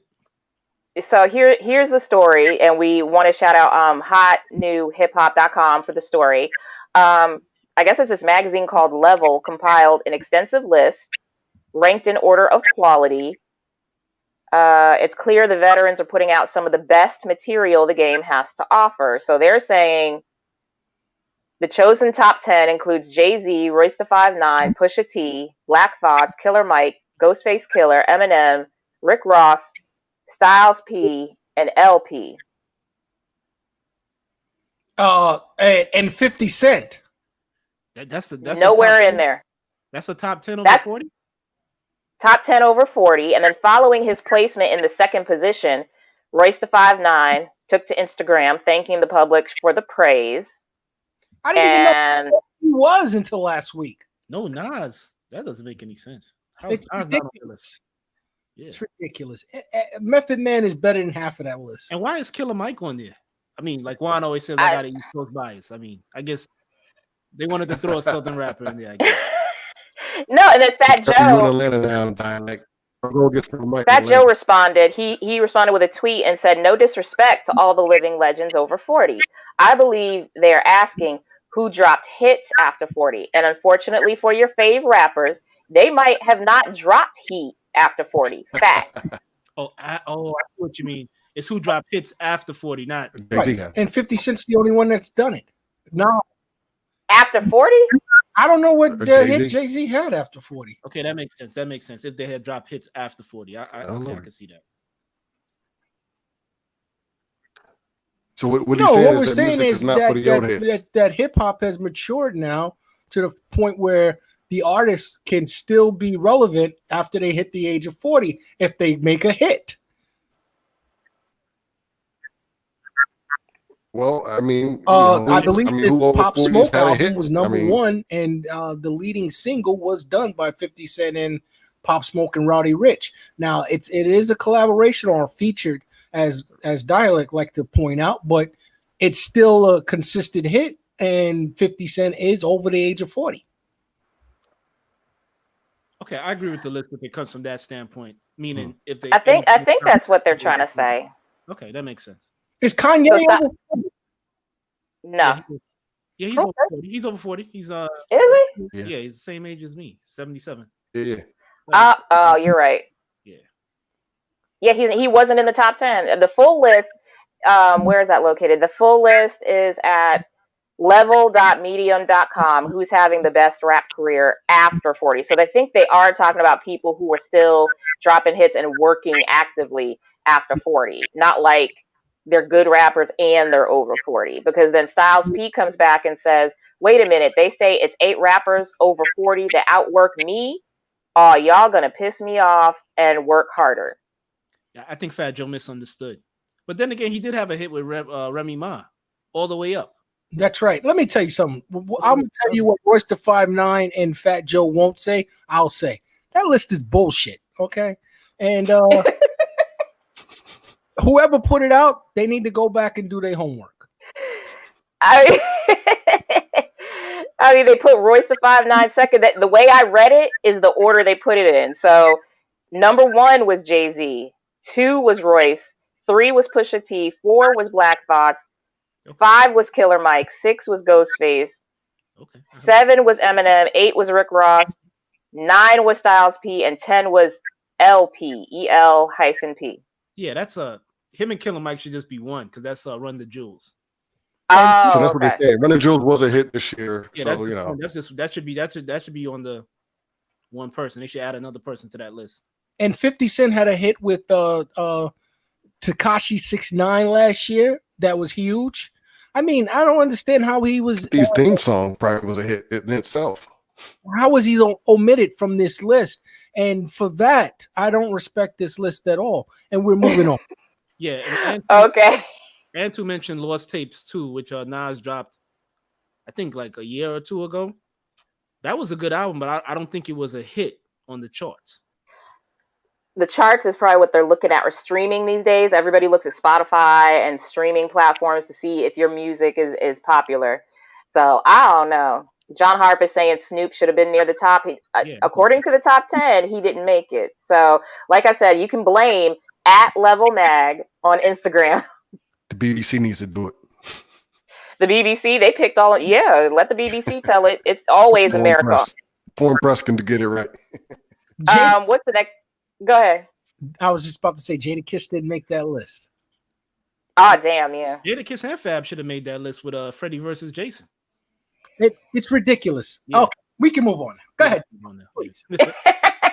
Well, we got bias, so going back to Verzuz, so we're because Verzuz is in the limelight, it's really blowing up, and people have appreciated it. I don't think if it wasn't for the pandemic, Verzuz would be as big, to be honest, because everybody was home needing something to do, and they came up with Verzuz. So now that it's blown up, everybody wants to be on it because technically, the stats have shown that after somebody goes on a Verzuz battle, their streaming and their stats go up like the next day. Better sound. Their relevancy because increased, absolutely. Exactly. Like you're reintroducing them and you're introducing them to an audience they may not have seen before because of Swizz and Timbaland. Like Jill Scott and Erykah Badu, it was a marked difference in their streaming the next day after their battle. So now everybody wants to be put on. So Bow Wow is saying that he wants to be on Verzuz, but Timbaland is saying he doesn't have enough hits for Verzuz. And Bow Wow's mad at Timbaland. Well, that showed Timbaland's naivete when it comes to what the teeny boppers loved back in the 90s and 80s. I mean, was a movie star as well as a musical talent. That's right. And it's not a good comparison. It's not a good match. I'm with Bow Wow on that one. And not because we're from Columbus. I mean, my opinion is Bow Wow was cute when he was doing the kid thing and he was a novelty. But he can do the B2K Millennium Tour and all that, but Verzuz? Yeah, you got to put Bow Wow against another crooner. Bow Wow was a ladies' guy. It's all about his competition. Yeah, Soulja Boy. I think he has hit for hit versus Soulja Boy. I think. No, he has. Well, he said he did. He doesn't want Soulja Boy though. Ching, he's got hit for hit against maybe even Mason Betha. Yeah, it's gonna be a hard battle right here, and Ghostface versus Raekwon. I don't think that'll happen because we're good to see that though. I like to see Wu-Tang versus Wu-Tang. Now they're both the same entity, man. I don't think I like to see that though. That's a good look though. That's a good stretch though. Ghost albums feature Raekwon, and Raekwon's albums feature Ghostface. So it's like, and let me tell you something. Neither one of them alone blows up my skirt. I like them together. All right, the two of them is a hit. Separately, I could take it or leave it. and you know what's funny? When they were talking today on Instagram about Only Built for Cuban Links, I guess there was some truth to the Hulu story. They were from opposing projects. I think Raekwon was from Park Hill and he was from Stapleton, and they really became friends when they joined the group. Like they didn't know each other as kids. No, Raekwon said on the Breakfast Club early this morning. I mean, we're quoting the Breakfast Club all day. This is Breakfast Club wrap-up show. Yeah. But Raekwon said that it wasn't him that had the drama with Ghostface, but there were people in his crew that had problems with Ghostface. So there's where is it Hulu? I thought it was Netflix. Hulu. That's where the story of the Wu-Tang saga, which Raekwon did not like, contradicts what reality and fiction. Correct. They never knew each other, but they became close when they joined the group. Right. Yeah. Twin Breeze is saying maybe Death Squad versus Wu-Tang. Is that what he was referring to? That'll be a good. Nah. No, I think he was saying on the rap list, right? I don't know if he was saying. I think he was saying they did a collaboration. It looked like. Yeah. Method Man. Yeah, you'd have to clarify. Yeah, somebody saying Deftones versus Korn. Gary. take out Iron Man and Cuban Link. Yeah, I just think they're part of the same crew. It just won't feel right picking a winner in that situation. Yeah, it wouldn't feel right to put like member versus member. Yeah. Even though they've had solo careers. Let's never put member versus member, okay? Don't ever do that. God forbid. Wow. Funny.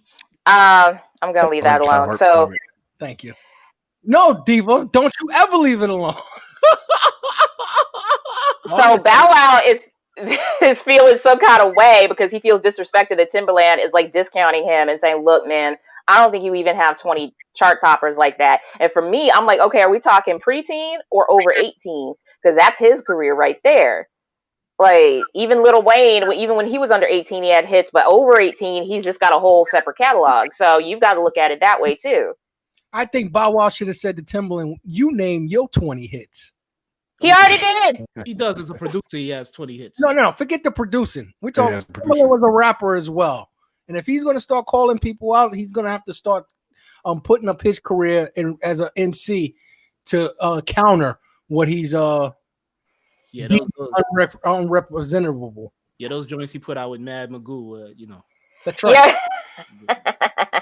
Hey, you know you was rocking with Love to Love You, baby. Hey, I love Timbaland. Yeah. Ooh, I don't think he should be discarding what Bow Wow has done in his career. And you know what? He later on apologized, and I give him credit for that because he realized he was wrong. Bow Wow put him in his place. And the first person Bow Wow's ever put in their place, and things is looking up for Bow Wow. Maybe he'll get some competition. Yeah, Mad Magoo to me was just a poor man's Q-tip. No, you think so? He was a foreign man Q-tip. Yeah, he was. I thought he was trying to be like Mace. Now he had a Q-tip-ish kind of voice. Yeah, he did have a Q-tip. Yeah, more so. Yeah, everybody was trying to do the distinctive voice right about then, and that's what they were coming up with. So again, with Verzuz, Juicy J wants to do a Verzuz battle with Nas. Juicy J is just trying to get anybody to battle him. Like I said, now that Verzuz is a thing, everybody's trying to get put on. Well, Juicy J got screwed because 3-6 Mafia was supposed to go against Bone Thugs, which would have been celebrating 2 anniversaries. Yeah. That no one knew those albums when they came out or what songs were on them, but they were going to go against 3-6 Mafia. DJ Paul let them know what was waiting for them, and they changed their minds, must be, because we never got that Verzuz. So Juicy J would like to still get that opportunity to, like Diva said earlier, up his notability, his notoriety and streams. So now we got what? Nas, who is practically a king or god in this hip hop thing, and you don't throw stones at the throne, as they say. I think this it'll be completely off. Like DMX and Snoop was kind of hard to stomach. I mean, not saying hard to stomach. It was like, it was kind of hard to try to figure out how the two of them are similar. But then when you watch the battle, it was a mismatch. But then Juicy J versus Nas are like two different styles, two different sounds. It's like Juicy J needs to go up against somebody like a Cash Money artist, somebody with a similar sound and a similar feel. So I don't, not saying Nas is not competition for him. I just don't think it's a good match. I think what have I said before? You need to stop punching above your weight class. Like if you in a certain weight class, battle somebody in your weight class. Don't come here like a bantamweight and think you're gonna take on Mike Tyson. Like that's not how you gonna get hurt and everybody's gonna laugh at you. Stay in your lane. So Juicy J trying to talk about Nas, he's just trying to make a name for himself and get publicity. But your feelings gonna get hurt. You're gonna cry in the car when Nas get through with you after 3 songs. Like I said, Nas and Snoop would have been a better battle. Ooh, John Harp is funny. John Hart. I was gonna say John Hart had me rolling. That's what I said it earlier. That Bow Wow will eat certain individuals. Chingy is one of them. Maybe Jaquan. You think Bow Wow would eat Chingy? Jaquan too. I think Bow Wow eat what's that guy? Little Shaheem, the rugged child. I think Bow Wow. Hey, Chingy and Jaquan is good. Chingy versus Jaquan. Bow Wow will eat Capadonna from the Wu-Tang. Bow Wow will eat Little C's from Junior Mafia. Bow Wow will give Memphis Bleak competition. Okay. I knew you were coming from Memphis Bleak. You know what? Set that up so I could see Bow Wow cry. Yo, John Harper's right on that one about Drake. Drake would beat anybody if you do 20, and I agree to that. Put Drake against anybody. That's why Drake won't do it. Ooh. You're insane right now. He won't beat anybody. Who would Memphis Bleak go up against that people will want to see? Bow Wow. Bow Wow. That's it. Okay. He goes against Cam will destroy him. He goes against Mace will destroy him. Any of his contemporaries will destroy him. Okay. Yep. Anto and Twitch. Yeah, we do this once a week every Friday. From we started 11 till. It's on the calendar. Share. Yeah, but if you want a little more David Simon, you can always get him on Wednesday nights from 9 to 11. I promise guests, but they never show up. So, that's I'll tell you what the theme of the show is. Me promising guests and them not showing up. Give them the whole lineup. We've got David Simonism on Wednesdays. We've got my show, Sunday Special Reports on Sundays. Architect 7 drops in with some DJ sessions at different times during the week. We're trying to set up a whole lineup for content. Let us know what you want to see. We want our hip hop citizens to let us know what content they want to hear, what topics they want to discuss. We are a live stream interactive show. You can talk back to us besides the chat. We have links. You can get on the screen with us, but y'all are shy for some reason because we're up here roasting you because Wu-Tang versus Outkast. Outkast would kill Wu-Tang. Outkast kill Wu-Tang. Okay, they're handing out free crack somewhere, and I want to get some. Okay, free. I want. Oh, come on, Outkast. Come on now, Andre 3000. I love Redman and all that, but there's like 24 of those dudes. Listen, they would have to decide who to put up against Outkast. What does Outkast have for cream? Go back anything for cream and check the Jackson. DJ Premier versus RZA a battle, and check who Premier needed to use to counter what Wu-Tang was presenting. He needed Nas, Jay-Z, and Biggie Smalls. Okay, and no disrespect to Outkast, but Wu is a real dynamic team. Yeah, to Ant, the only person I could see the Nas battling that makes sense is Jay-Z, and I don't see that happening. Never. That's never happening. They squash that. It'll be Jill Scott and Erykah Badu. Yeah. Everybody will be crying and saying how much they love the both of them. Yeah, that'll be it. It'll be a love fest. I want to see that Karis one and LL Cool J. That seems like everybody's been talking about that one. That one should be interesting. Yes. I don't know if they're gonna do it though, because when they come for Verzuz, first of all, this was supposed to be invitation only. That's how it started. Then now everybody's trying to make them pick them. They're all like, pick me, and it's like Timbaland and Swizz don't want to be told. They want to do the hand picking. Yeah, that's blasphemy. Come on, Mr. Hart. Come on. Yeah, John's from Atlanta though. John's gonna ride with him as Atlanta artist. Wu-Tang will what did Grant do to Richmond? Will He scorch. burned it. The Wu-Tang will scorch Atlanta. Okay, they won't be able to grow crops for 2 years after Wu-Tang leaves Atlanta. Hey, Wow. there's 20 members in Wu-Tang. There's a song for each one of them dudes. Yeah, it's like nah, I don't see it. Okay. That's what somebody said. That's what he said. He said, and Gary Cisniski is saying, what do you say, Gary? You said Nas versus Raekwon, or who'd you say? Redman. Nah, I don't see that. Nah. Hey, versus Redman? You want me to tell you right now who Nas would have been a good battle verse? And God rest his soul, Prodigy. They might have some back and forth. But Mobb Deep, but they both are the same. They kind of they both from Queens. They from the bridge. But I think Prodigy lyrically and Nas lyrically would have been an excellent battle. Yeah, it'd been entertaining. Yeah, I can see that. Kendrick Lamar, Nas be good in time. And I think Mobb Deep can beat Outkast now. John Hart, how about that? Ooh, that's a good one. I mean, everybody's always going to have a favorite versus who they want to see. Some people are trying to get Tim and Swizz to go like be inclusive and try to go country or try to go like pop. And I think it should stay for us by us, but that's my opinion. I think Nas versus Noriega before Nas versus Cormega.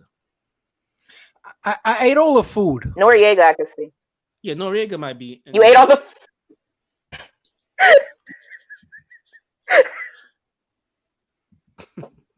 I'm so done. What's the other thing we were trying to talk about? Yeah, what was the other one? Ladies and gentlemen, we never forget about the brothers and sisters that we're fighting for in our diverse and complex hip hop citizenry. Oprah Winfrey just gave up her cover of O Magazine for the first time in 20 years to Miss Breonna Taylor. We are still trying to get justice for Breonna Taylor. Her killers have not been arrested or charged. One person has been fired on a different incident. And so Oprah decided that for the first time in her magazine's history, she has shared the cover before. This is the first time she has not been featured. And instead, there is an artist rendering of a picture of Breonna Taylor on the cover. Yeah. And it's the least Oprah can do. Yeah. Bottom line, magazines sales are plummeting because the country is pretty much in a depression. And Oprah is trying to sell some mags, but she did a good thing by putting up a real conscious social issue that's going on right now with Breonna Taylor and the injustice that occurred to her. So, you can't really rip Oprah for what she's doing, trying to sell magazines, and but you can over glorify and compliment her for the cover going to Breonna Taylor. Yeah, she's only getting props for this. I'm not patting her on the back because where has she been this whole time? With all the way back to Colin Kaepernick, where has she been? But I will thank her for using her platform to highlight Breonna's story. We have not forgotten Breonna. We have not forgotten Ahmaud Arbery. We won't forget Elijah McClain, and we're still fighting for George Floyd. So no, we haven't forgotten them. Anybody who has a platform should be using it. Well, I think all those people that you just named, they all should have been on the cover, not just Breonna Taylor. I think the reason they chose Breonna is because there's been no movement in her case specifically, and also a lot of people are feeling like her narrative has been lost behind George's, because it was Ahmaud, then it was Breonna, then it was George, or I think they're flipped. But Oprah's anti-male, period. Folks, you can send all letters and angry tweets to Mr. David Simon. Is Oprah versus Tyler Perry for Verzuz? Right, that's a good one, Mr. Hart. Right. Let's see. Medea and Oprah. Spike Lee versus talk show. Huh? Spike Lee versus Tyler Perry.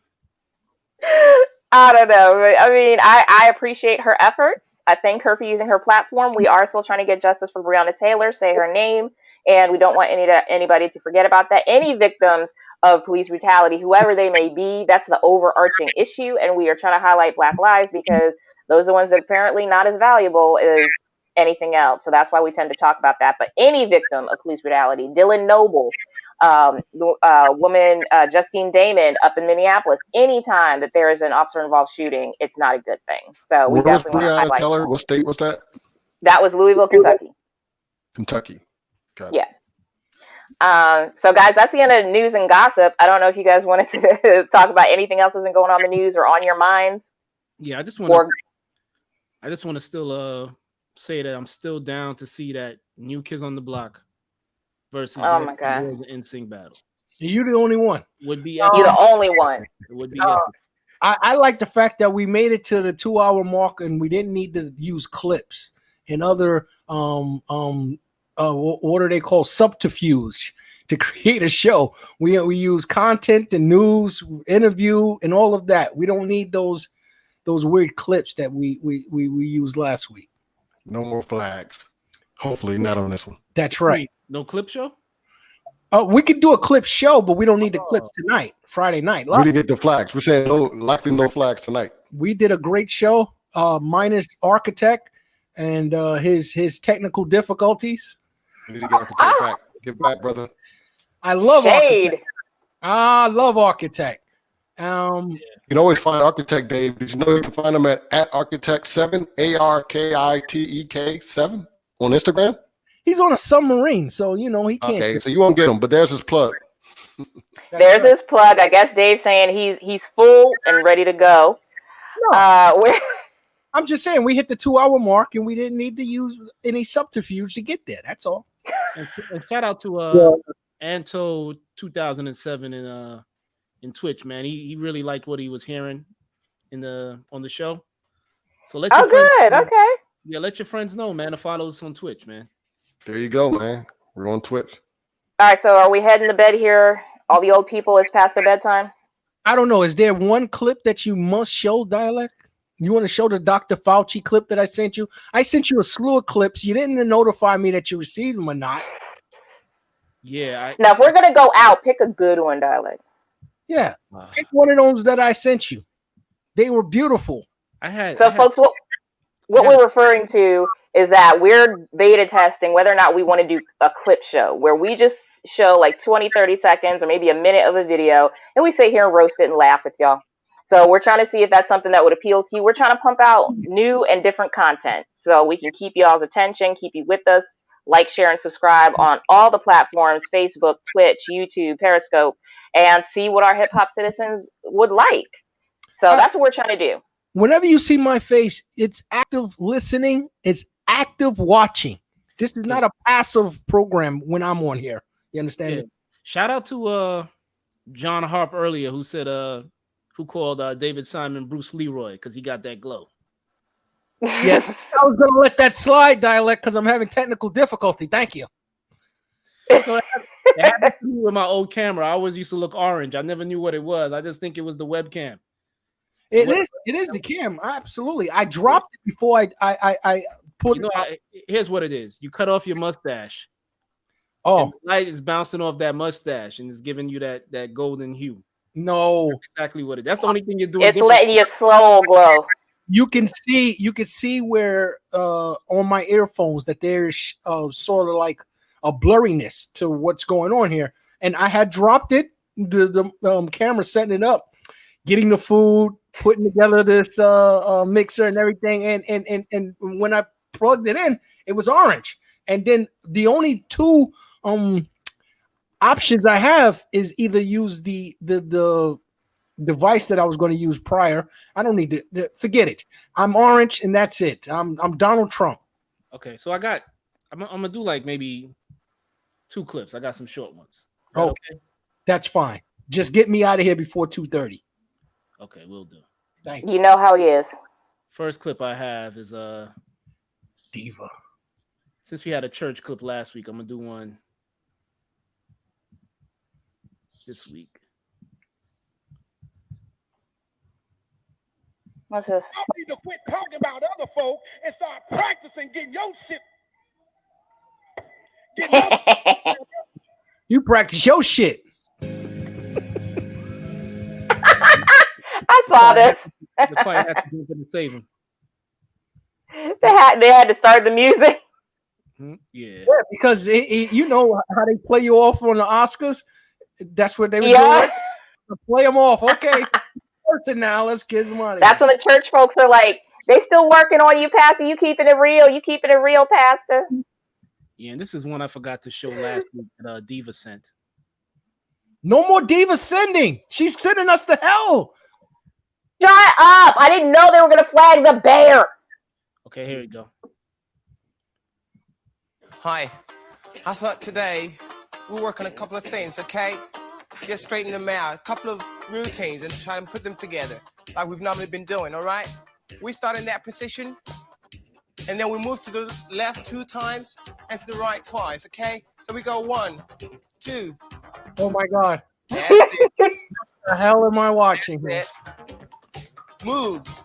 I thought Leroy died. That's it. With your arms now. What kind of haircut is that, though? What kind of haircut is that? Okay. It's like a high top Jerry curl. We're gonna ball change with our feet, okay? And our arms. I think he's post-op. All right. Both sides. Somebody So we start said- now. That's that Axel Foley haircut, What? man. Somebody said Eddie Murphy, Axel 1980. Foley didn't have this haircut. Exactly. I agree with Antoine. Yeah, that's Axel Foley. What? This what the NY rappers look like in 81? That's it. They did. They had the tight pants on. Come on. No, he was like Turbo from Breaking, and Turbo's from LA. Move the hip, both to the left and to It's the crazy, right. man. I'm I just seen that mad shirt in at the Young booty Thug video. shorts. That's Yeah. it. Yes, Miss I'm Martin. so done. I know the tube socks. Enjoy it. Oh, he's Millie rocking. He's Millie rocking, The everybody. tube socks. This was a talk show? Oh my God. He's doing this in front of mixed company? Well, Okay. Diva, didn't you post this? Didn't you send this to Tyler? I thought it was just the beginning. I didn't know he was doing this on a freaking talk show for other people. The host is like, I'm about to bring him home to and get my husband out the bed. Oh my God! No more Diva clips. That's the other please. one. But is this really working? Shut up, man. This is funny. That's it. Come on. Yeah. What kind of is he breaking a sweat? Listen, if my wife came in the No. room and she saw me doing this, Come on. leave. All right. I think that's Forget Jerry curl juice. Come on. I How don't. you get a record deal? How you get on TV? I don't think you want your wife to see you watching this. Forget doing it. Nah, we watched it. We had a good laugh when we saw this. I think that's a Jerry curl high top fade. What kind of Nikes are those? And Are the those dude had- Nikes? He has some jewels. Wait, I think he's in socks. Yeah, those Okay. are tube socks. Those And you know, How many pairs of socks he got on? he's messing up the skate carpet. He's messing up the rug, and I'm so upset. Hard, Yeah, play the rug hard, is all jacked and up. Rest hard. They The was- rug Socks is is so clean. Have a good week ahead. He is in socks. I'm so upset. This man make a good Marine, Sir Stuart? Do you think he'd be a good one? He said, So- "Make What? it green." What in the world was that? I thought that was a great introduction to what they can expect more of. You know what I'm saying, for the clip show that we put on for everyone. Hey, ladies and gentlemen, remember, David Simon tried to save you from him. Whatever.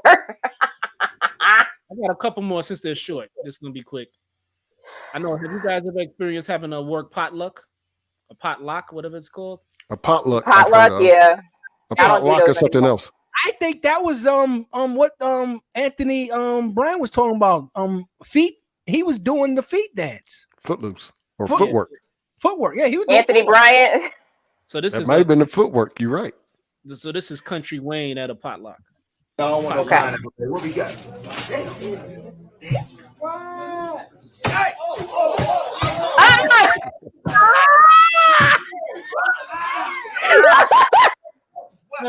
Oh man, that's funny. That That was is funny.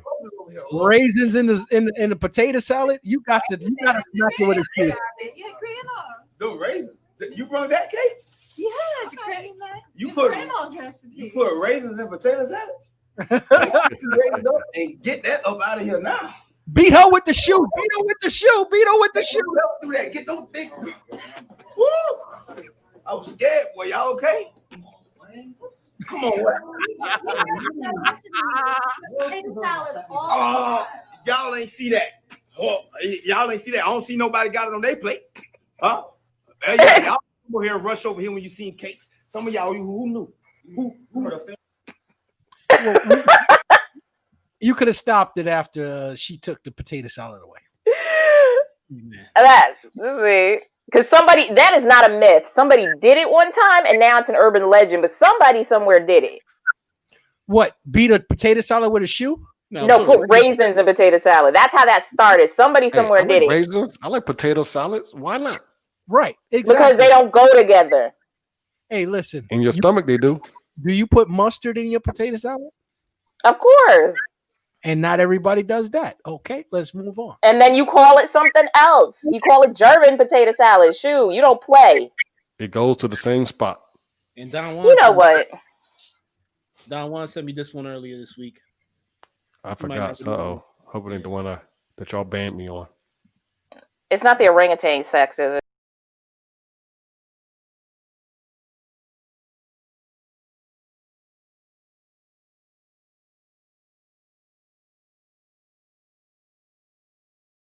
Turn it off, turn it off, turn it off. She's wet and everything, dude. What? Long is going to get his flag. Oh, no, yeah, what? Oh, yeah. My bad. What's going to get? What was that? Oh, the song. Oh, yeah, you're right. You're right. He owns that song. Why was he? Yeah, why was he dancing like that? Hey, man, look, I'm going to tell you something, man. I had those days where I had that one wish, and I know you have too. If I ain't lying, say I'm lying. Or text In the rain, though, in an extra medium shirt. Hey, man, it could have been Seattle light. You know what I'm saying? That part of China. Okay. I'm so done. Yeah, look, Asian countries love black culture. Let me tell you. And I don't know how much of y'all here are dog lovers. I love doggies. Okay. I like doggy style. It's for the dog lovers. Ain't nobody ask you that though, Juan. Sorry. Healthy food for your dog. Pay attention. Okay, watch that. Okay. Ooh. Wow. Oh, nice. I like her though. There's something about her though. She's special. She's special though. Yes, let me tell you this something. is the best clip ever. This is the best clip ever. How you go? I like her. Oh yeah. No, as much as I love dogs, you don't do this. I don't care. I like her. You don't do this. You don't eat behind the dog. Did she swallow that? I like her. And true story, when I was at a temp job a couple years back, and everybody was drinking whiskey. Then the glass went to a brother. The brother drank the whiskey. He was like, anybody else want something? But I bet you if a dog licked that glass, they would have been like, You don't eat behind dogs. That's not cute. That is a myth that their mouths are cleaner. It is not true because you just watch that dog lick his balls. Excuse me, and Diva, then you just eat your offended ice a cream. lot of people. Diva, you don't kiss your dog? I've never kissed a dog in the mouth. I don't let him lick all in my face. See, no, that's wrong, Diva. So if you can't kiss your dog in the mouth, you don't really love your dog. That's right. That's right. So, and that's the real. So what do you have? A cat? You have a cat? I don't have any pets. Really? See, there's something wrong with you, girl. You ain't got a pet. You know what I'm saying? There's nothing wrong with me having no pet. Me and the dog both sitting here fighting over the last piece of bologna. You know how broke I am? You're pet-tatus. You're pet-sis. What about racist. the time you said you was talking? I'm trying to make shit up. Well, hey, you was talking to your cat. You remember? No, that's my roommate's stupid cat. So, I know it's summertime. You guys ever had like a fly buzz in your ear? Isn't that the most annoying thing? What are you getting at here? You wish you could always get that fly and give him some payback. Hey, Don, we're getting close to the half. All right. Wait a minute. What is this? Somebody take the fly to the wall. Oh my God. Hey, I've done that before. I do that. You know what I'm saying? If it's too many of them, I'm going to take one and let the other one see. And then they're torturing it. They're waterboarding the damn fly. I want to be this petty right here. He could have just killed the fly. No, that's waterboarding. That's what they do to waterboarding. They play loud music and they tape you down and they put water on you. They probably squirted water on them. You just killed the bitch. That is not waterboarding. That is waterboarding. That's what they do to waterboarders. Where's the water, Juan? They need to get a squirt gun. Squirt it. What was the song playing? Yeah, I mean it was distorted. That's why I played that one. So you couldn't even hear it. Okay, good, nice one. Next one we have is Juan. This is for you. Babies born in 2020. Who can say where the road goes, where the day flows? Yeah, cut this one too. I'll turn down the volume. I'll turn down the sound. Yeah, turn the volume down because we'll definitely get kicked on that one. I gotta do better. Yeah. I gotta do better as a producer. All right, get us out of here, Dialect, please. You know how he is. All right, guys. Thank you for tuning in. Yeah, there it is. I am David Simonism. You can catch me every Wednesday from 9 to 11 on here, the Hip Hop Citizen broadcast on Facebook, Ustream, Facebook, YouTube, Twitch, and that's it, right? Periscope as well. We're broadcasting on all of it. Thank you. Have a good night. You want me to help you out? How about this? I'm not David Simon from The Wire. In fact, when I had a Twitter page, that's all they used to do is write, "You're not David Simon. You're not David Simon." I am David Simon, and this is David Simonisms. Thank you. Ladies and gentlemen, you've been watching the Hip Hop Citizens live stream. This is an interactive social media show. This has been Friday Night Live, 11 till we feel like it, Eastern Standard Time. You can follow us on all social media platforms. We're on Facebook, Twitch, Twitter, Instagram. Definitely follow us on Facebook. Give us a like and a share. Thank you in YouTube for being in the chat and being involved. We appreciate it. You've been talking to...